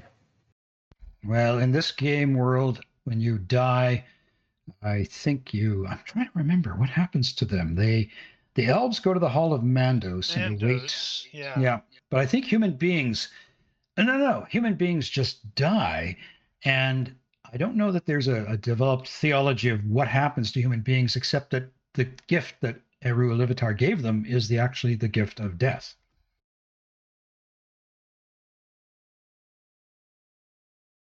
Well, then Hori will say, I'm here to deliver that gift. Halls of Awaiting, apparently. Or Halls of Awaiting. Okay. Yeah, I don't have that one on the top of my head. Surrender, or you knows. shall go to the Halls of Awaiting. Okay. So, what are you trying to do? Are you just going to hit him, or are you actually trying to intimidate him? No, Hori's not doing a move and attack, so he will use this for intimidation. Okay. Do you want to do a little intimidation roll, please? I want to do a very worse than me. good intimidation roll. Ooh, Oh wow, you actually have 7. the skill. Congratulations. All right, let's see how he resists, if he resists. I believe it is a will check, correct? Yes.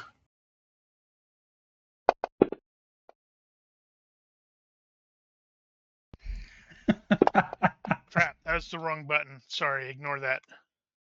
So this fella Even Caledon surrenders. No, I was trying to click on the button so I could actually read what the stuff says, and I hit the wrong one. So this guy goes, whoa, what do you mean halls of waiting? I don't understand. And he's like just standing there looking down at you with this confounded look on his face. Next, Tolman, you're at the top of the stairs and you can see this wizard dude.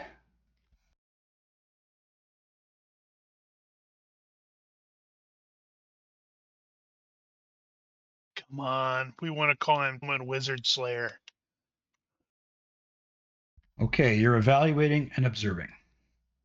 Okay. He's waiting to pounce. So this guy, again, just looks at you. I don't understand. He's not swinging his sword at you or his axe at you. Nain, what you do, buddy? Name will wait. No hostilities looking out quite yet, so Tolman, you're choosing to wait. That guy is just simply doing what he was doing before. He's simply... No, he had asked a question before that. Does he recognize him? Oh, sorry. I did not see that. He does not look like Gandalf to you. Not whatsoever. So evaluate is on. Okay. Sorry. Nain, what were you doing? nothing. Okay. So are you just doing a wait, or you were actually just doing nothing? Yeah. Okay. Are you waiting for something in particular? Hostilities to actually commence. Okay. So basically, if somebody attacks Caladorn or somebody attacks Hori... Yeah, I'd move to hit them in that case. Okay. All right. This guy up here, he shouts out, "Hey, Osmer, we got company."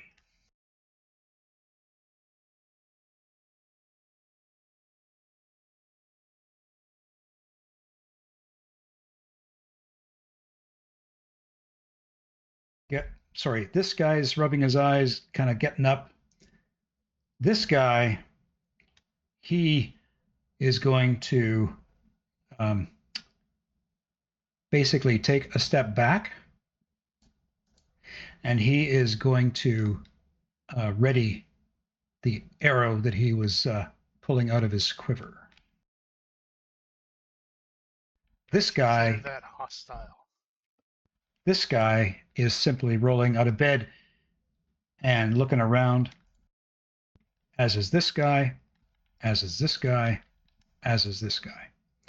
And this guy that you were observing, Tolman, somebody named Osmer,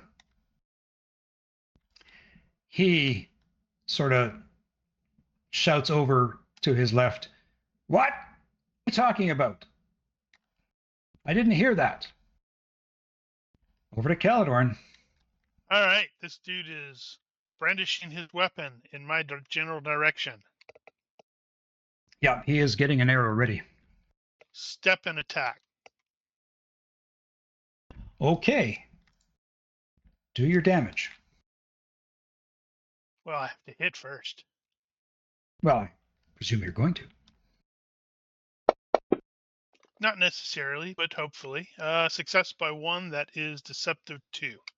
So he's at a -2 to defend. Okay. He is going to try to dodge you. And he's at a -2, you say? Yes, sir.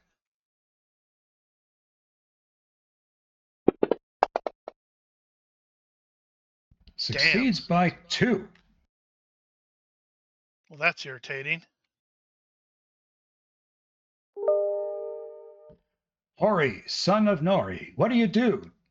This guy's identified himself as Dal Tam.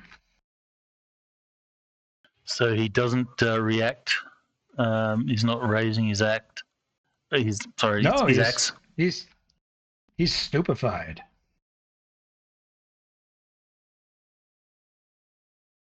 Well, Hori will say, "Just stay there. Don't do anything." Hori will move here and step and attack. Okay, so you're going after this somewhat reluctant-looking bandit who's pretty equipped. So he's basically sort of in a sort of like a sitting up position. Hit him with your shield. Let me just check how bloodthirsty he is.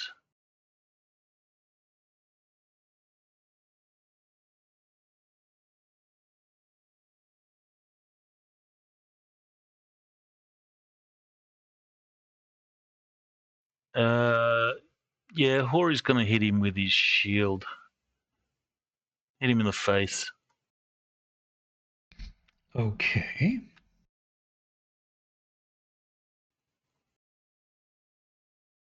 It's going to So go a flank.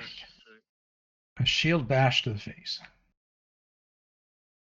So this will be at -5.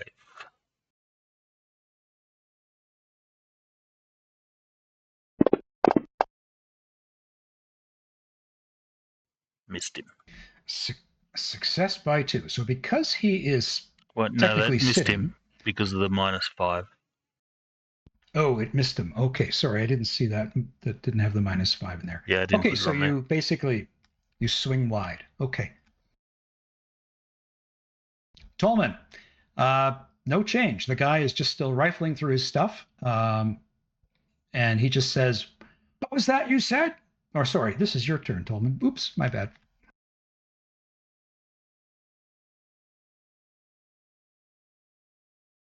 Okay. So you're gonna now remember you're at the top of this stairwell. So are you jumping down and crossing that distance?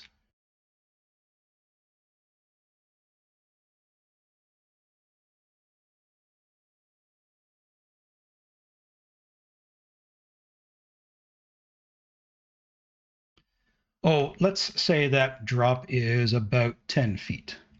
Woo!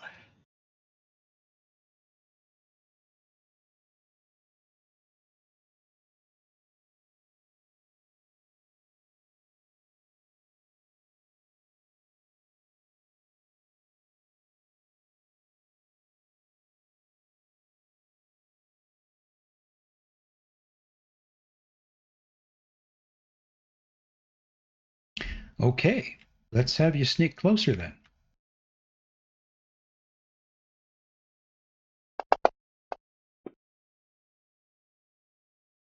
Success by 7. Do you want to move yourself? Where do you want to move yourself to?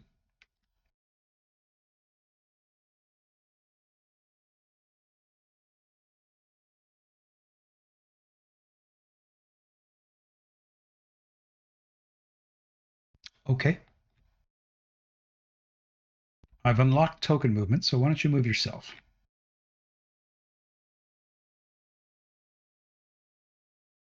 We're in combat rounds, so I think you would only be able to go as fast as you can actually go in a turn. Okay, well, then you should be able to move yourself now. Okay.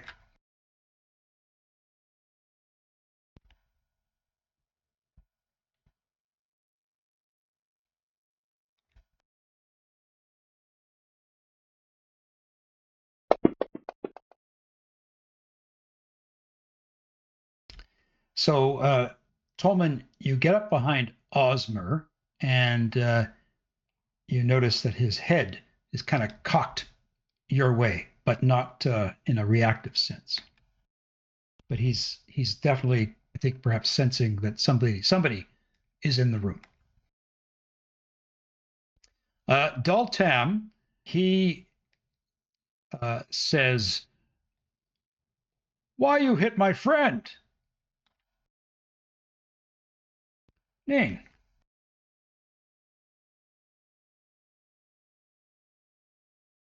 Okay, Nain will. Any of them actually being aggressive yet?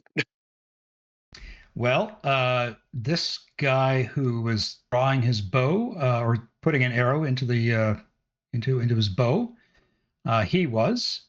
This guy up here, he's again got a bow and an arrow, but he hasn't actually started to draw on anyone yet. Everybody else is kind of waking up, and you just heard this big guy say, "Why you hit my friend?" Yeah, so I'll just step forward and shout really loudly, "Drop your weapons!" Okay. So are you trying to intimidate? Yeah, I also don't have intimidate. Is the default in -5 or something else? Think it's a will -5 or acting minus something or other. I think it's acting -3. I removed it from mine. Dang it. That's Yeah, Well, it's acting in -3. because I'm shouting with penetrating voice. I'll just do a -4.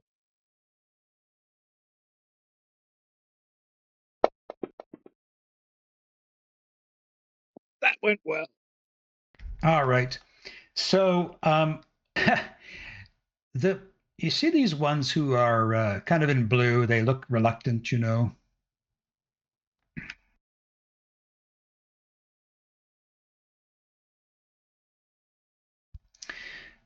So all of them,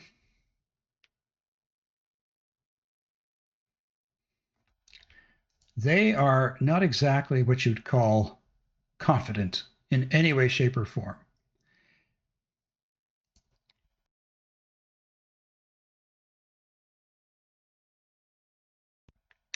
And so let's see here. I'm very going to quickly just put in, because I forgot to do it, darn it. Just put in a dis add here, check.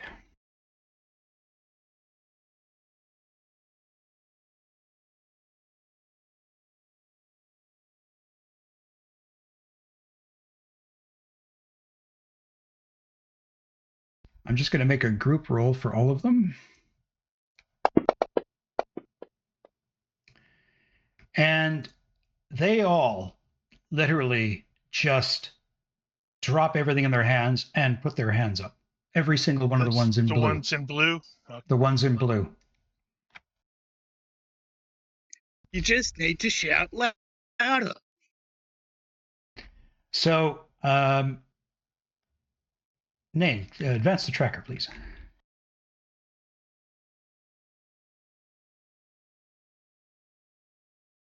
This swarthy bandit, he says, he steps back up like so.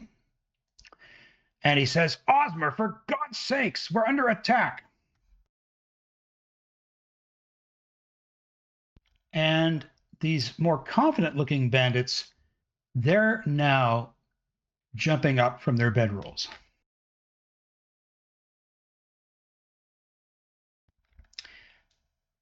And this confident bandit, he is going to take a step and try to re-ready his arrow because he took that dodge. And this reluctant bandit is just like looking at Nain and looking at the others and looks very confused, as do the other somewhat reluctant bandits. Which brings us to Osmer, who at this point now stands up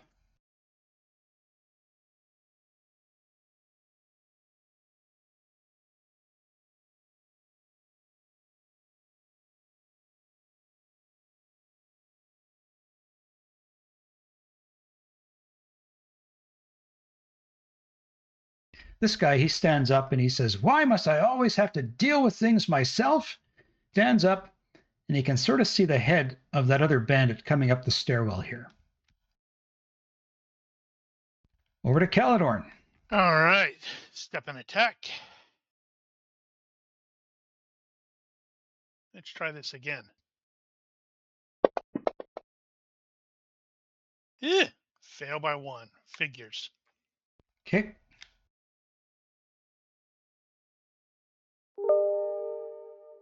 Over to Hori. So this blue guy has surrendered. Yeah, he's like, he kind of like, you whisked your shield at him and he's like, "No, And he puts his hands up. So Hori will say, lay down flat on your face. But the green guy behind is not surrendering? That's correct.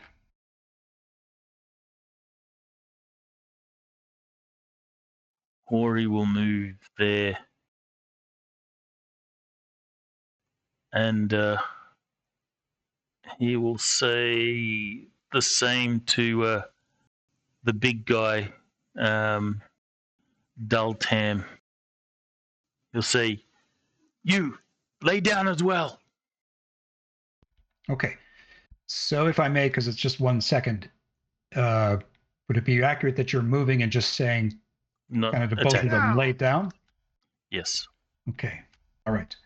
So Tolman, the wizard has gotten up and has started to rotate towards the other stairwell.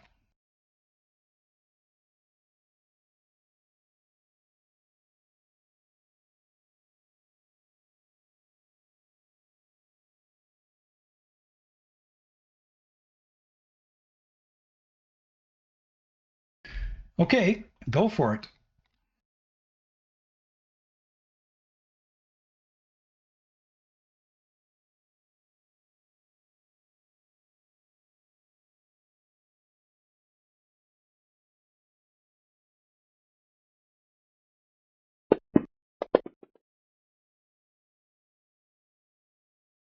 Okay, success by 4. Stepped and attack like that.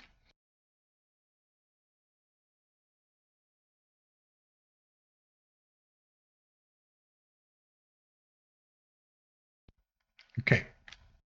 So I'm going to give Osmir here an opportunity to dodge, but it's going to be at what's the penalty for the side hex? +2. -2. -2, yeah. Yeah, it's -2, but he gets a +2 because it's telegraphed, so it's going to be just straight dodge. Okay.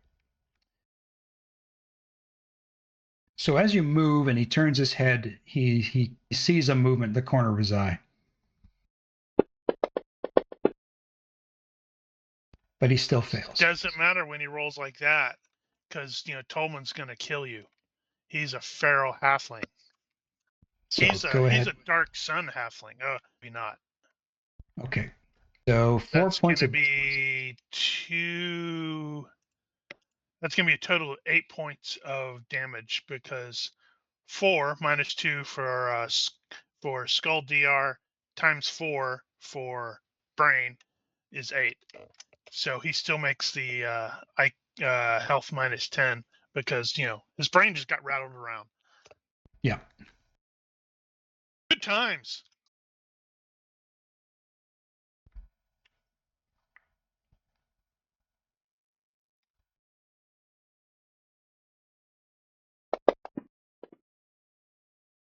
Okay, so Osmer the wizard falls to the ground unconscious.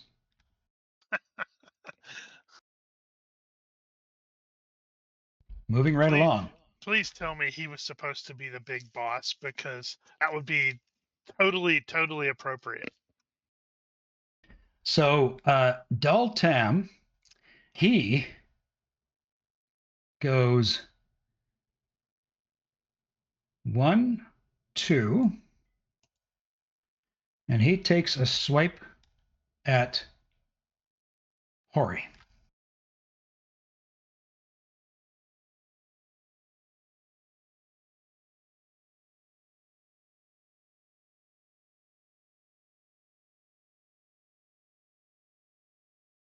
Well, Hori, you're going to have to murder them all. And possibly hits.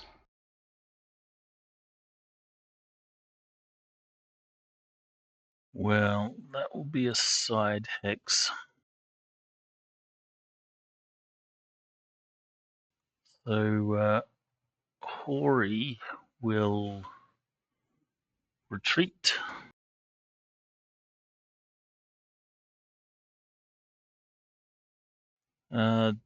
Retreat dodge with some extra effort because this guy looks really strong.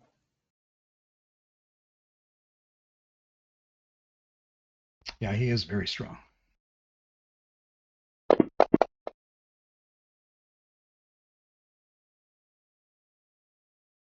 Okay. So he swings. You deftly dodge away towards the other stairwell to the basement and avoid getting cleaved. Nain, what do you do?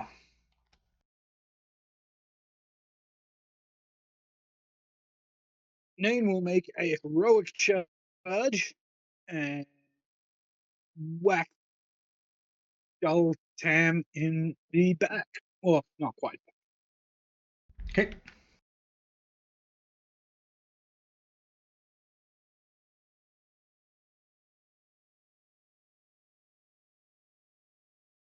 What hex are you in? That one. Okay. Success by 4. So that would be one of Daltam's front hexes, if I'm not mistaken. Yeah. Okay. I want that Western SX to cut right through his.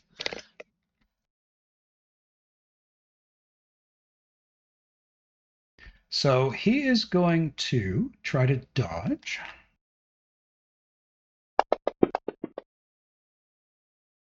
And fails miserably. Ooh, by 7. Yeah, that was a pretty miserable fail. So yeah. Yay, Okay. damage. Ooh, 10 points. Okay. So 10 points. All right. So can you just drop your damage dice? Do that again. But drop it on his token, and then I'll adjust the damage to your original amount. I think you can drag and drop from where it's at now. Let's see. Can I? That would be convenient. Ooh, thank you. Saved the roll. He's got DR2. He's going to take DR1. Sorry. Yeah, the armor divisor is already applied. Isn't that nice? So he takes 13 points of cutting damage. Oh. And he's instantly at a third hit points. Well, that's probably a. He can't have taken 13 because it's the then wounding modifier at 1.5, so it's probably 12. Or yeah. Well, according to the 13.5. Yeah. Yeah, according to the calculations, it's 13. You did 10 points of damage. He had DR2, but you have that. So you did 9 points of damage times 1.5. Yep, 13. Yep, that's right. Yeah, so it wasn't enough for a major wound, though. Seriously? Oh, wow. Yeah. But he is definitely at a third of his hit points.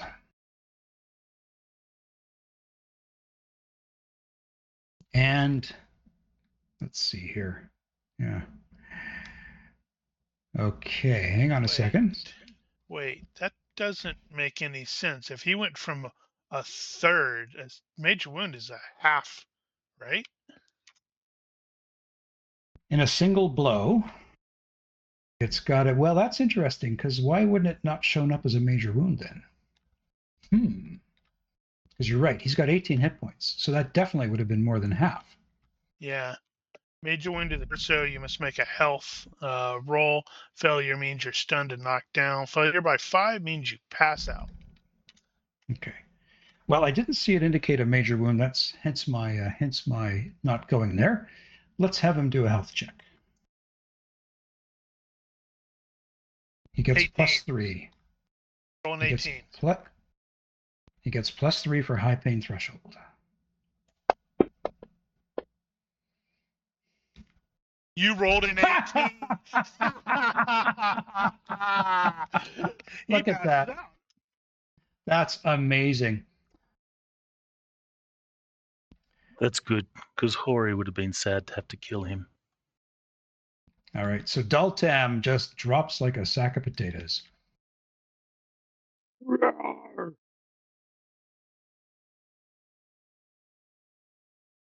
I'm going to get rid of him out of the combat tracker. Now it is unconsciousness, not just stunning. You don't have to remove him from the combat tracker. You should be able to hit the thing that just skips him. Yeah, okay. So this bandit is getting up into a standing position. And so is that one. And this one is now stepping back again and finishes readying his arrow because he didn't have to actually take a defense last turn. Correct. And this fella is just, staying where he is. Maybe As are the eyeing rest. that door. As are the rest of them. I don't know. There's a perfectly good open door over there. Osmore is unconscious on the ground. And we're back to Caledorn. Right. So I can no longer do step and attacks because of the stairs. So I have to burn a fatigue to do the heroic charge because I have to do a move in it. Because even though I did a single step, it counts as 2 when I'm going upstairs. Let's see if I can try this again. I think I'm going to just go with Deceptive 1 instead of Deceptive 2, maybe. Let's see. Yeah, just Deceptive 1.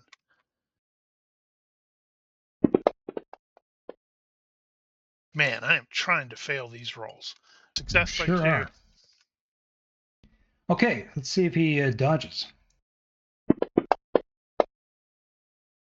He fails.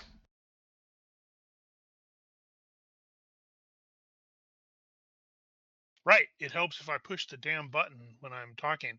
Yeah, so there's just going to be like a torso strike. So cutting, I don't think there's anything in that humanoid hit location table for that. That's going to matter. Torso. No, that's chest. Sorry, just making sure something. Yeah, it's only impaling or type beam burning, so I'm not even going to bother rolling on that. So damage. Have some damage. Only 6 points of cutting damage. Okay, but your armor divisor applies. That is correct. So he takes 7 points of injury. Which hopefully should be a major wound, and you'll roll another 18. So yeah, he's got hit points of 12. So we might be dealing with a little glitch here, Ronkia, because it's not showing up as a major wound.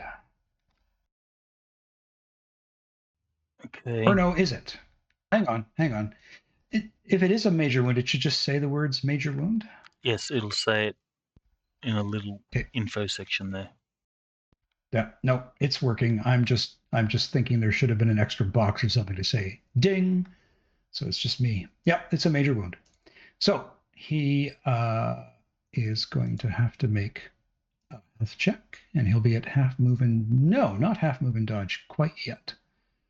But he'll have to make a health check all the same. Failed by 1. So he is stunned. So he falls down onto the steps, drops his bow and arrow, and he is stunned. And I'll put a dropped weapon on him too. Good shot. What is that? A hellish white in the form of a long dead shield maiden. Yeah, don't just ignore that. So, Hori, over to you. All right, Hori is going to press an attack on this guy in front of him.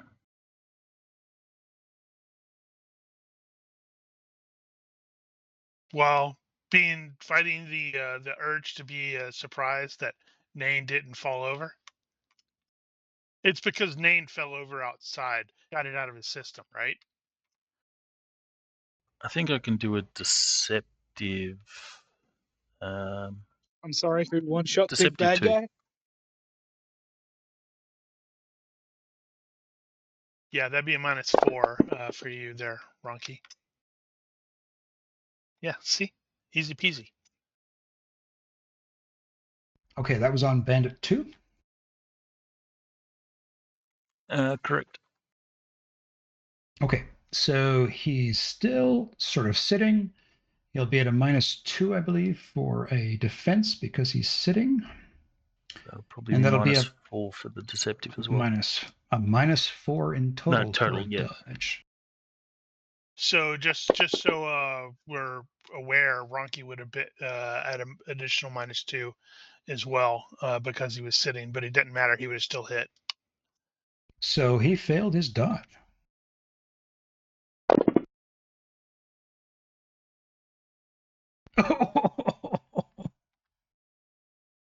Ouch.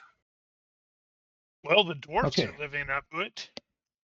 So it is a major wound. I read it now correctly.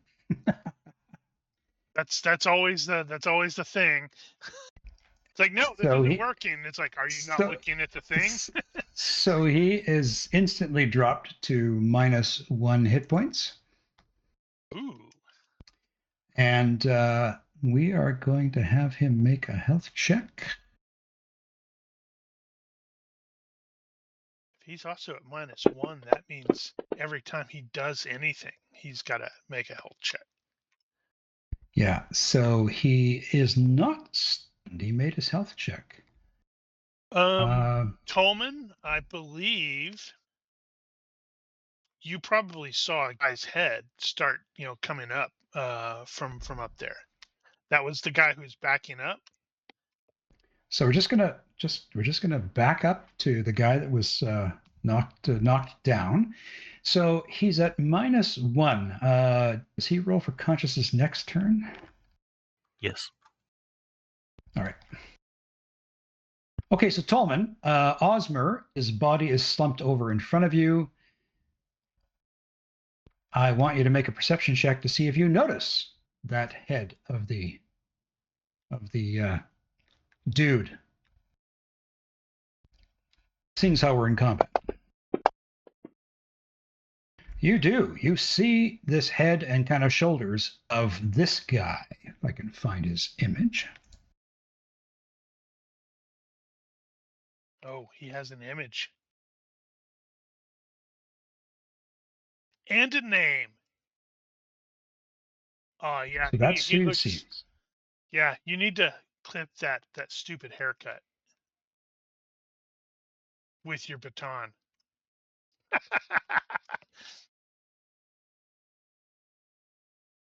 Yeah, he totally So, yeah. deserved to be killed. You see Bregel.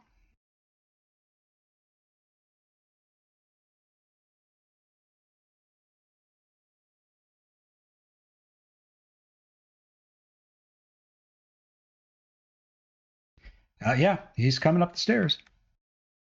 He's backing He's up kind the of- stairs. He's kind of sidestepping up the stairs. His back is against the wall. You might want to move him from the one that I'm on to the one that Tolman's on, so he can see him. Yeah.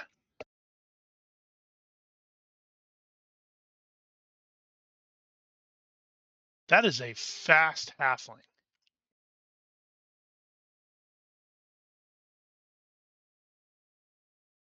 He's not a Lord of the Rings halfling. He's more of a Dark Sun halfling. Are you doing a move and attack, or are you just moving into location?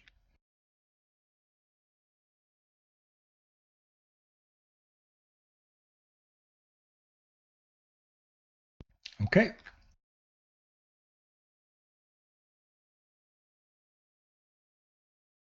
So you're going to do basically a heroic charge.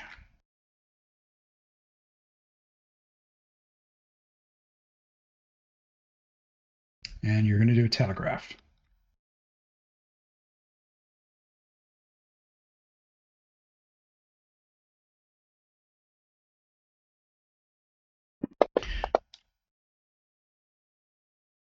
Ooh, Okay. by 8. All right. So his basically, yeah, like I said, his back is against the wall here. So what does he get for a bonus for a telegraphic on a dodge? +2.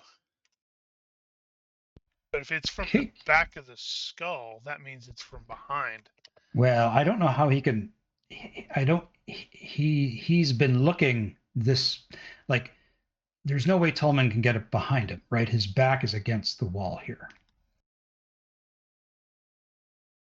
Okay, so I see what you're saying. So to me, so to me, it would be like coming from a side hex.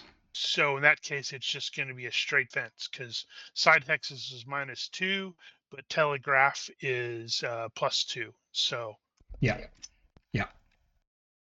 Okay, so he'll do a dodge. 18. No, 17. And succeeds by 0. Boo. Next, please. Actually, I want to double check something.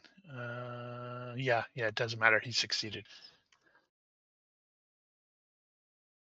Okay, can you advance the tracker there, Tolman? Nain. Yep. So I'll take a step and attack on that guy who is there. I can't remember if they're one of the ones getting up or what. Seems like we're just, killing people. The Blues have basically surrendered. Yeah, the Blues have surrendered. Oh, okay. In that case, step over the blue unless he gets in my way. No, he doesn't want to get hit. Should move him into a different hex as he's like, yep, okay, I'll retreat. Ooh, there's a door. That's totally going to be Hamfast. Is that the guy's name that we were looking for? Yep. Okay, success by 8, and that's clearly in this guy's side hex. Yep. He started there too. And he's still sitting down. So that's going to be a success by 6, not a success by 8. Doesn't matter. But his defense is going to be at -4. Ow. Critical failure. So he falls down.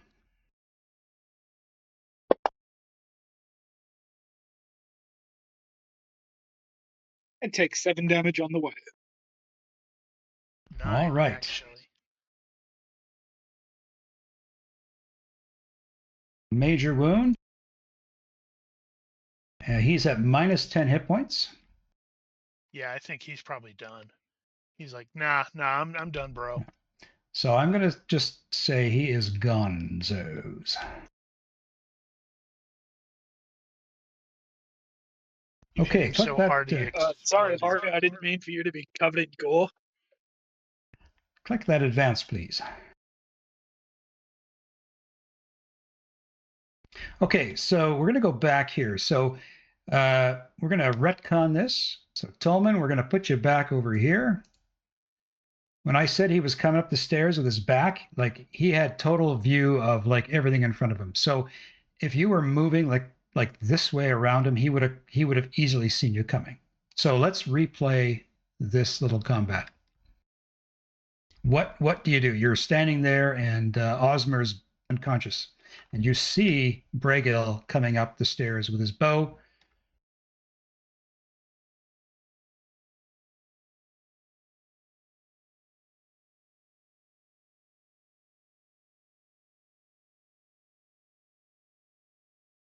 Quick, drop onto the ground and pull Osmer over you.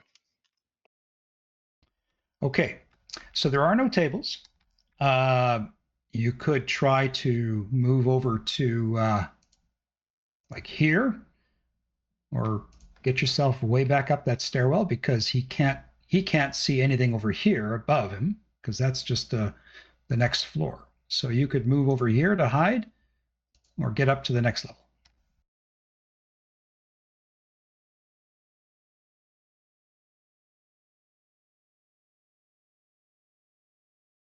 Okay. So Bragle, he basically he moves up. Okay, and Neil.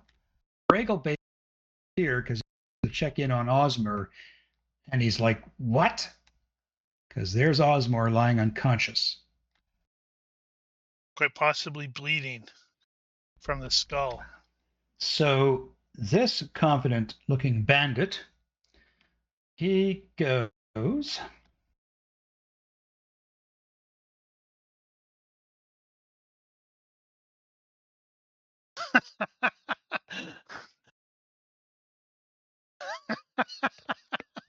This confident bandit runs like a bitch. Nice. This confident bandit who has dropped his bow arrow and is He has to stunned. make a consciousness or whatever to come out of stun. So he succeeds by 0 and comes out of his stun, but he can do nothing. Yep. You said he's kneeling? I'm just going to get rid of that stun. This guy is, he's going to get up and go 1, 2, 3. This guy goes, fuck this. And this guy is just too terrified to move. And this guy is equally too terrified to move, considering you guys just dropped Daltan. So we're back to Caladorn. So noted. All right. Well, that guy was kneeling? No, he's like falling. He's like lying down on the stairs, right? He just recovered from his stun, but he can do nothing. So he's still lying there on the ground or on the stair. Okay.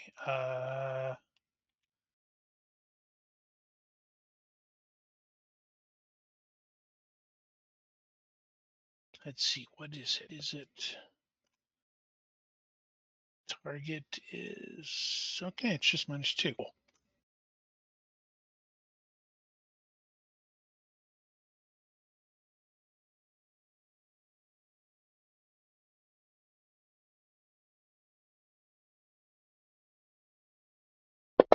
Right. I'm gonna stab him.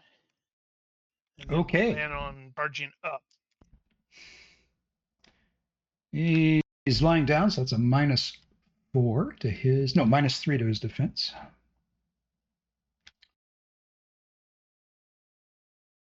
And then -1 additional for deception. Okay. Failed by 8.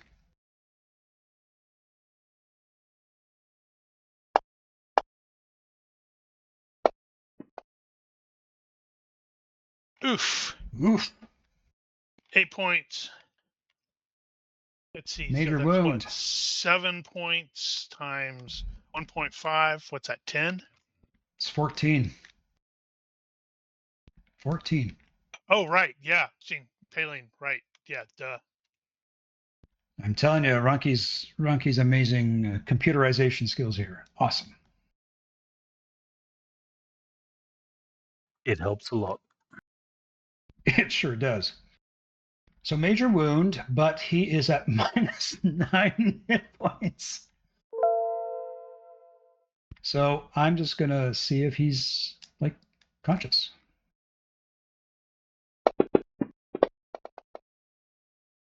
Nope. Ooh. Critical failure. That's a definite no.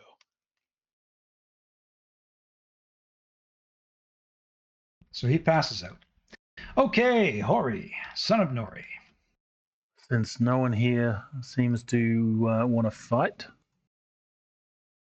Hori's going to be staying. Stay down. Okay, none of these guys, these two anyway, are moving. Like their hands are up. They are like starting to whimper and cry. They all look to be about maybe 18, 19, 20 years old. Do any of them look like Camfast as described? You see, I didn't put him It's on them.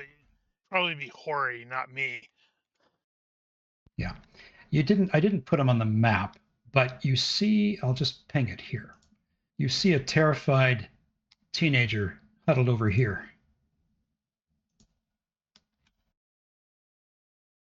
Well, Hori will be looking down.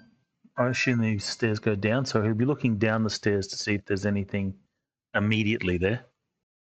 Okay, so when you look down the stairs, what you do see is there is a fire burning, like a bonfire burning, kind of at the base of the stairs off to the left. And it looks to you like you see some crates of like vegetables and fruits and other sort of foodstuffs right at the base of that stairs. Otherwise, it continues to expand to the left into darkness. All right, then Hori's going to. How many steps? That was 1, 2.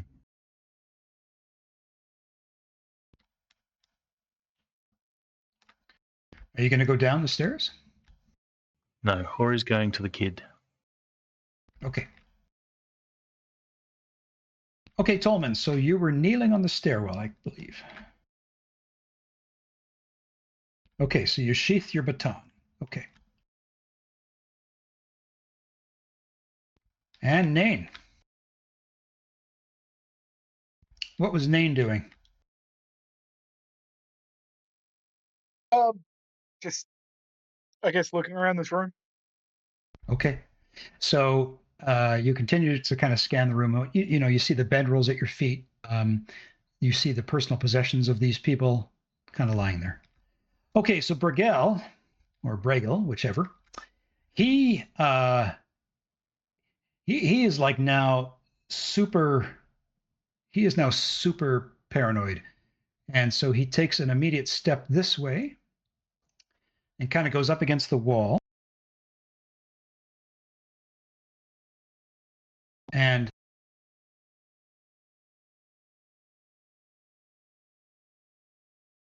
so he drops a bow as he pulls out a short sword. This guy goes.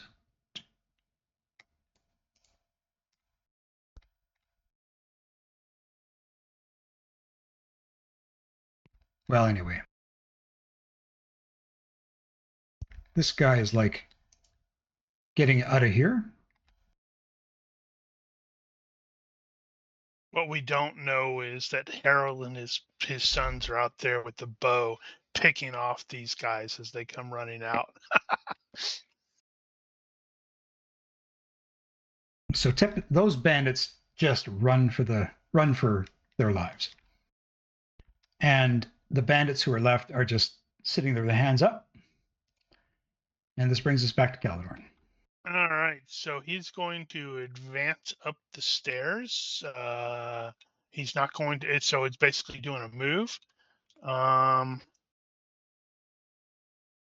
happened to all of the stuff over there? Let me move you. Yeah, he's not going all the way up. Yeah. So that's basically where he's going up there. So as you get up there, you see Bregel in the corner. The floor to the next level is above him. Just so you're aware, like that's not an open space. That's a floor above him or a ceiling. Right. So that's what you see. You see Bregel kind of pulling out his short sword, and he's just looking around, really like paranoid. Oh, right. It would help if I advance the tracker. Okay, Hori. Oh, I think Hori went FK. Nope, I'm back. Nerve. Sorry. Oh, he's back. Okay. So you see. Just did toggle it. Yeah, you see this fella in front of you, looking scared, starting to cry. So Hori will say, "Who are you and how are you here?" He says, "I'm Hamfast. I'm from Bree. Gandalf told me that he needed a hero. He needed help. I had no idea where he was taking me. I miss my mom. I don't want to be here. Don't kill me. You should introduce yourself as his new uncle. I'm not sure if his mum would appreciate that. Too soon? Yeah, too soon. Hori might, in fact, be married. He doesn't remember that night at all.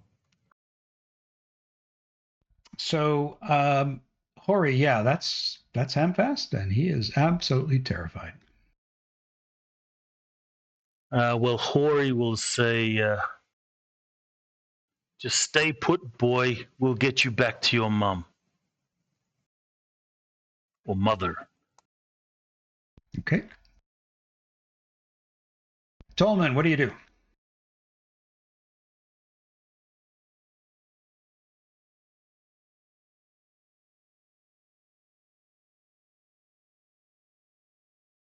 Oh, maybe Tolman's away. Kid aggro, perhaps.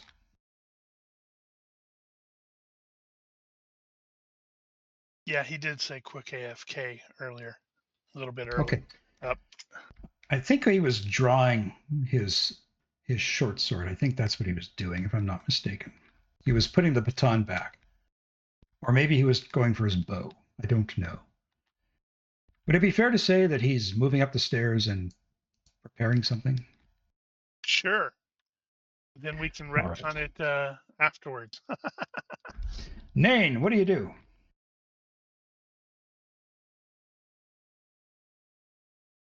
Press the wrong push to talk. Hate it when that happens. And we'll take 4 steps in this direction because he hears sounds coming from over there. So, Excellent. and he will look at the kid and say, "Now I see why his mum named him Pig's Breakfast." Okay. Bregel sees Caladorn coming up the stairs, Tolman's back. and Bregel says, I'm out of here, man. Well, maybe not man. Throw down your weapon.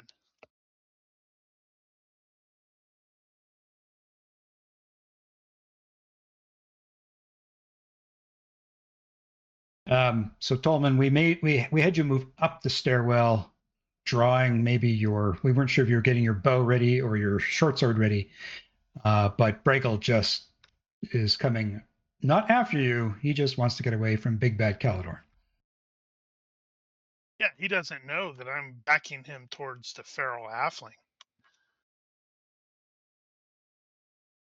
I'm deleting the other combatants who are now fleeing the scene.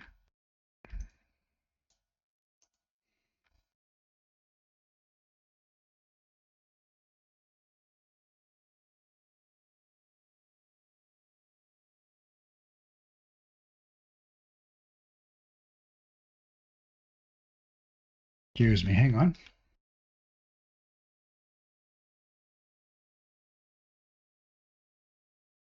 And we're back on track. So again, these guys have just given up.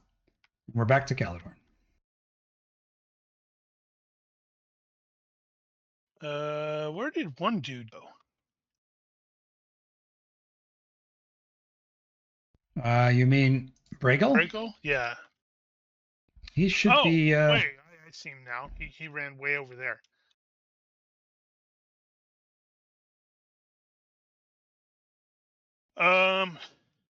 So there's no official authority, so I can't arrest these people for under anyone's authority, can we? There is no king. Not really. I think you are the law. Ooh, I have to get Sort of. hat and or a helmet that covers my upper head and leaves my jaw exposed. Learn to start shouting, "I am the law." Throw down your weapon and surrender. This will be your last warning. Okay. Hori. Hori will. Sure, why not? Fail. He'll keep an eye on this kid and just watch these stairs. Okay. Advance the tracker, please. Okay, Tolman. So you get to the top of the stairs and you see Bregel has come around and you hear Caladorn say, "This is your last warning."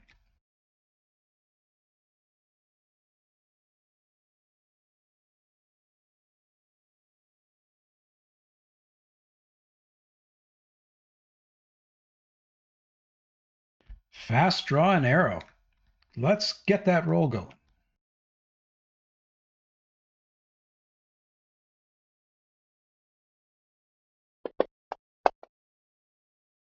All right. It's gonna be super funny. He's gonna try to go up the stairs, and Tolman's gonna shoot him in the knee. Success by 8. Okay, you fast draw the arrow. Nain.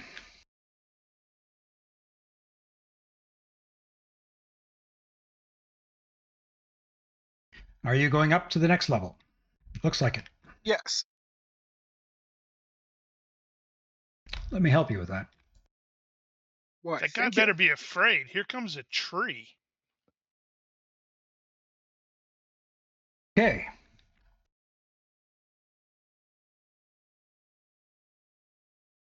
He goes. He's going to push past Tolman. Tolman, are you going to try and stop him? Point of order, each hex for the stairs costs double. Yeah, well, we didn't do that for Tolman coming down, did we? I don't know. I know I did that for Caladorn coming up. Okay. If you want to be that way. That's right. I want Tolman to shoot him in the knee. I think actually going down is probably faster. I think you can run, but it requires dex roll. I see. No. Let's do this. Let's just have him go this far. That's probably about as far as he can go with a move of 6. And then he sees Tolman in the darkness with the red eyes. Okay. Let's see here. Confident-looking bandit, eager for action. He's gone. I'm just going to take these other guys out. So we're at Caladorn. For So you dinner see or just Bregel for go up the drinks? stairs. All right. Well, he clearly didn't attention to this is my last warning. So, okay, what's my move? I got to see what my move is again. It is, it's kind of crap. It's only 6 right now. Oh, right, because of the armor.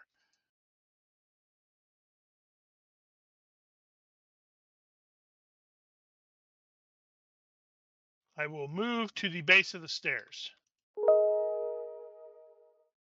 Just continuing to wait. Okay. Tolman, see Bregel coming up the stairs.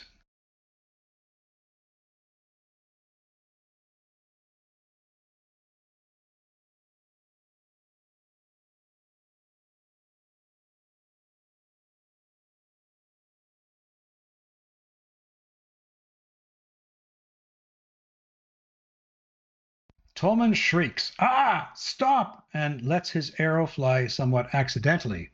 Okay, I hope you miss and impale Caladorn in the eye. What? Did I say that? You did. It's kind of that. It's kind of Nosh's thing.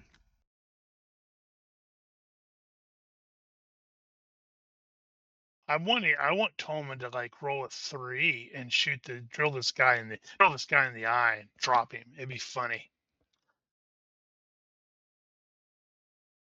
It's like, I didn't mean it.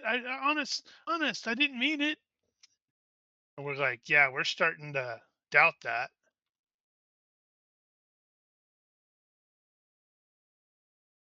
I presume you could do a random hit if you hit. Yeah, you didn't aim, so you could make the argument that you're rushing the shot. So yeah, it makes perfect sense to do random hit. And plus we got, Broken Skull fake wizard over there. Go for it.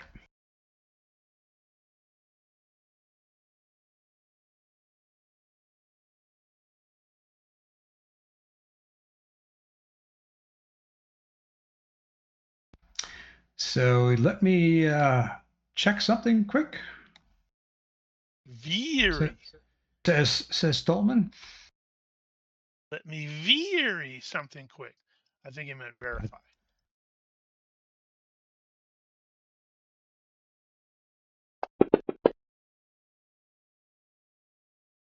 Okay. One hit. Let's see if he dodges. Bad footing? Doesn't matter. Doesn't matter. Now, roll your random hit location. I.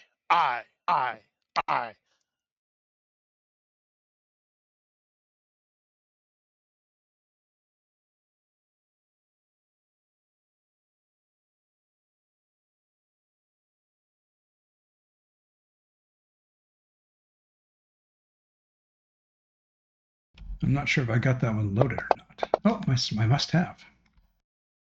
Boo, Upper not the arms. eye. Not the Okay. eye. Roll your damage, please. I wanted 5 face.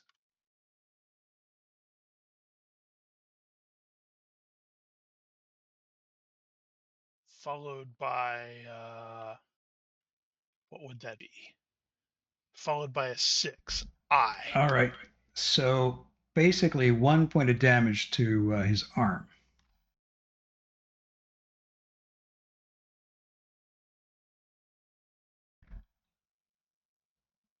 Yeah, that should be accurate because 3 minus 2 for his DR. Impaling to limbs is only at -1. Yeah, impaling to limbs. Yeah. Yeah. Boy, that It's irritating. Yeah.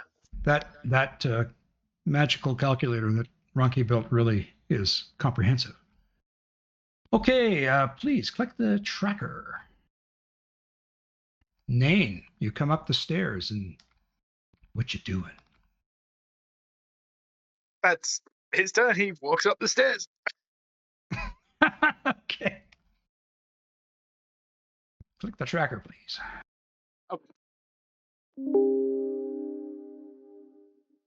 Okay, Bragle takes the arrow in the arm and keeps moving.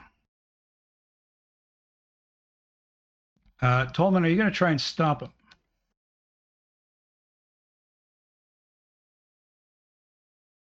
I have faith in you, Tolman. You can do it.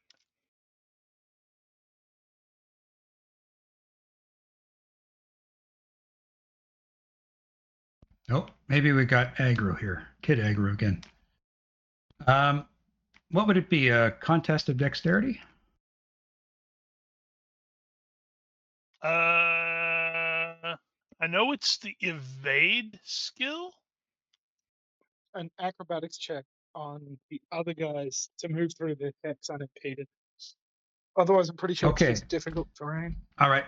So he is just going up on to the top of the tower. Cool. So pretend Bragle is up at the top of the tower because I didn't actually map the top of the tower. We'll put him here.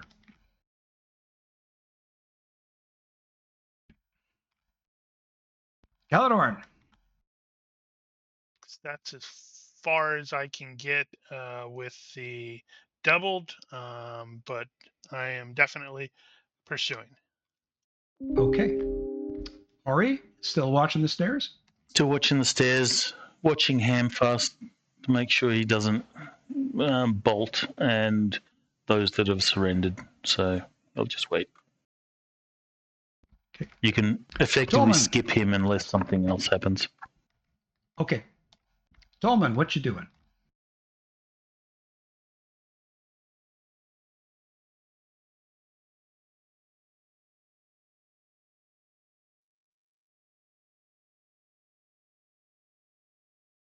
Okay, so Dolman says, I'm sorry, Caladorn, he looks scary. Nain, what you doing? Climbing stairs. Okay. Bregel. He runs over to the edge of the tower. He tries to climb up on the tower, and with GM narration in full Just as I'm swing, coming up there. you see him try to get up on the tower. His foot catches something, and he falls to his death. You fool!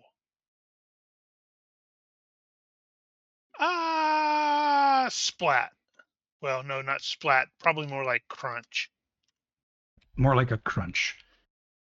Okay, All right. so Yeah. we are going to close the combat, but we are going to take everybody back to the ground floor momentarily. And I know, Tolman, you'll probably want to stay up here and go through the wizard's things. Am I accurate? Well, we have to take him down with us too. Well, I'll let Tolman decide what he wants to do. But Dane and Tolman, you guys do what you want to do. But if you want to stay up here, you can. Well, we're gonna have to take the. Well, if we bring fake the wizard down yeah. to the bottom of the tower, do we use the short method or the slow method? Slow method, because we want to take them back and turn these people in to so they get proper justice. Those that are still alive. All right. Yeah, So but Tolman, if we're the law, we can administer the justice, and the justice can be being thrown out of a tower. Yeah, but we could potentially take them to a town that they've hit and raided and get paid for it. So Tolman, you're going to loot through Osmer's things. Nain and Caledorn, you're carrying the wizard's body back down to the main floor. Yeah, Caledorn will do that. Okay, I'll move you guys down there.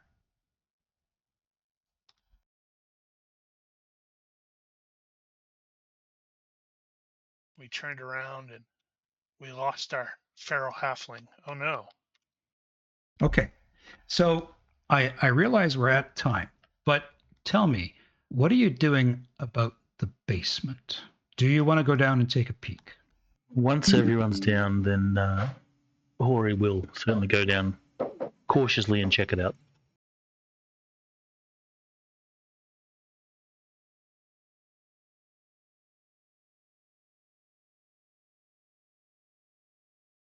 And I think I have this thing lit up a little too much, Hori. Wow, that's really weird looking. So just give me a second here. It's kind of cool, actually, but weird. So what you see, can you all see the basement now? Yeah. If you click on Hori, some weirdness. If you click on Hori, you should be able to see it. I see it without clicking on Hori. Okay. So what you see there are a bunch of like columns, arches underneath, like vaults. And what you're seeing there are the vaulted. You're seeing the pillars of the vaults. You also see, Hori, a lot of cobwebs. And what you see is that the ground here has obviously been subjected to multiple hundreds of years of flooding, and silt has built up into massive piles.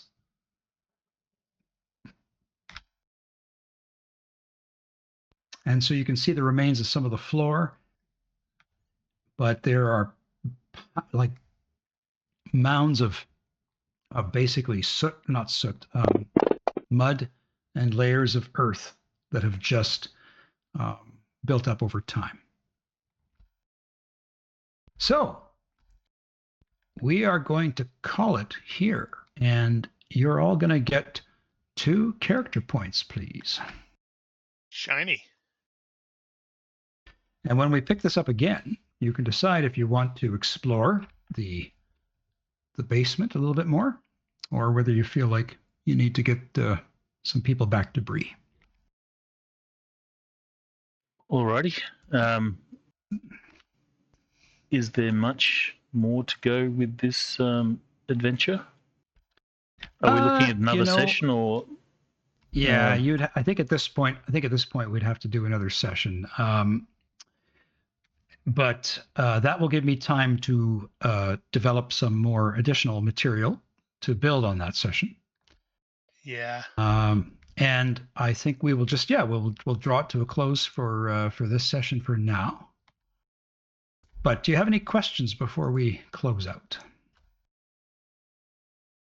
Not this time, I don't think. All right. So it's too bad that we couldn't hear FX for this game, but he kept up with the typing very, very adeptly. So that's awesome. Hopefully his comms issues will be rectified.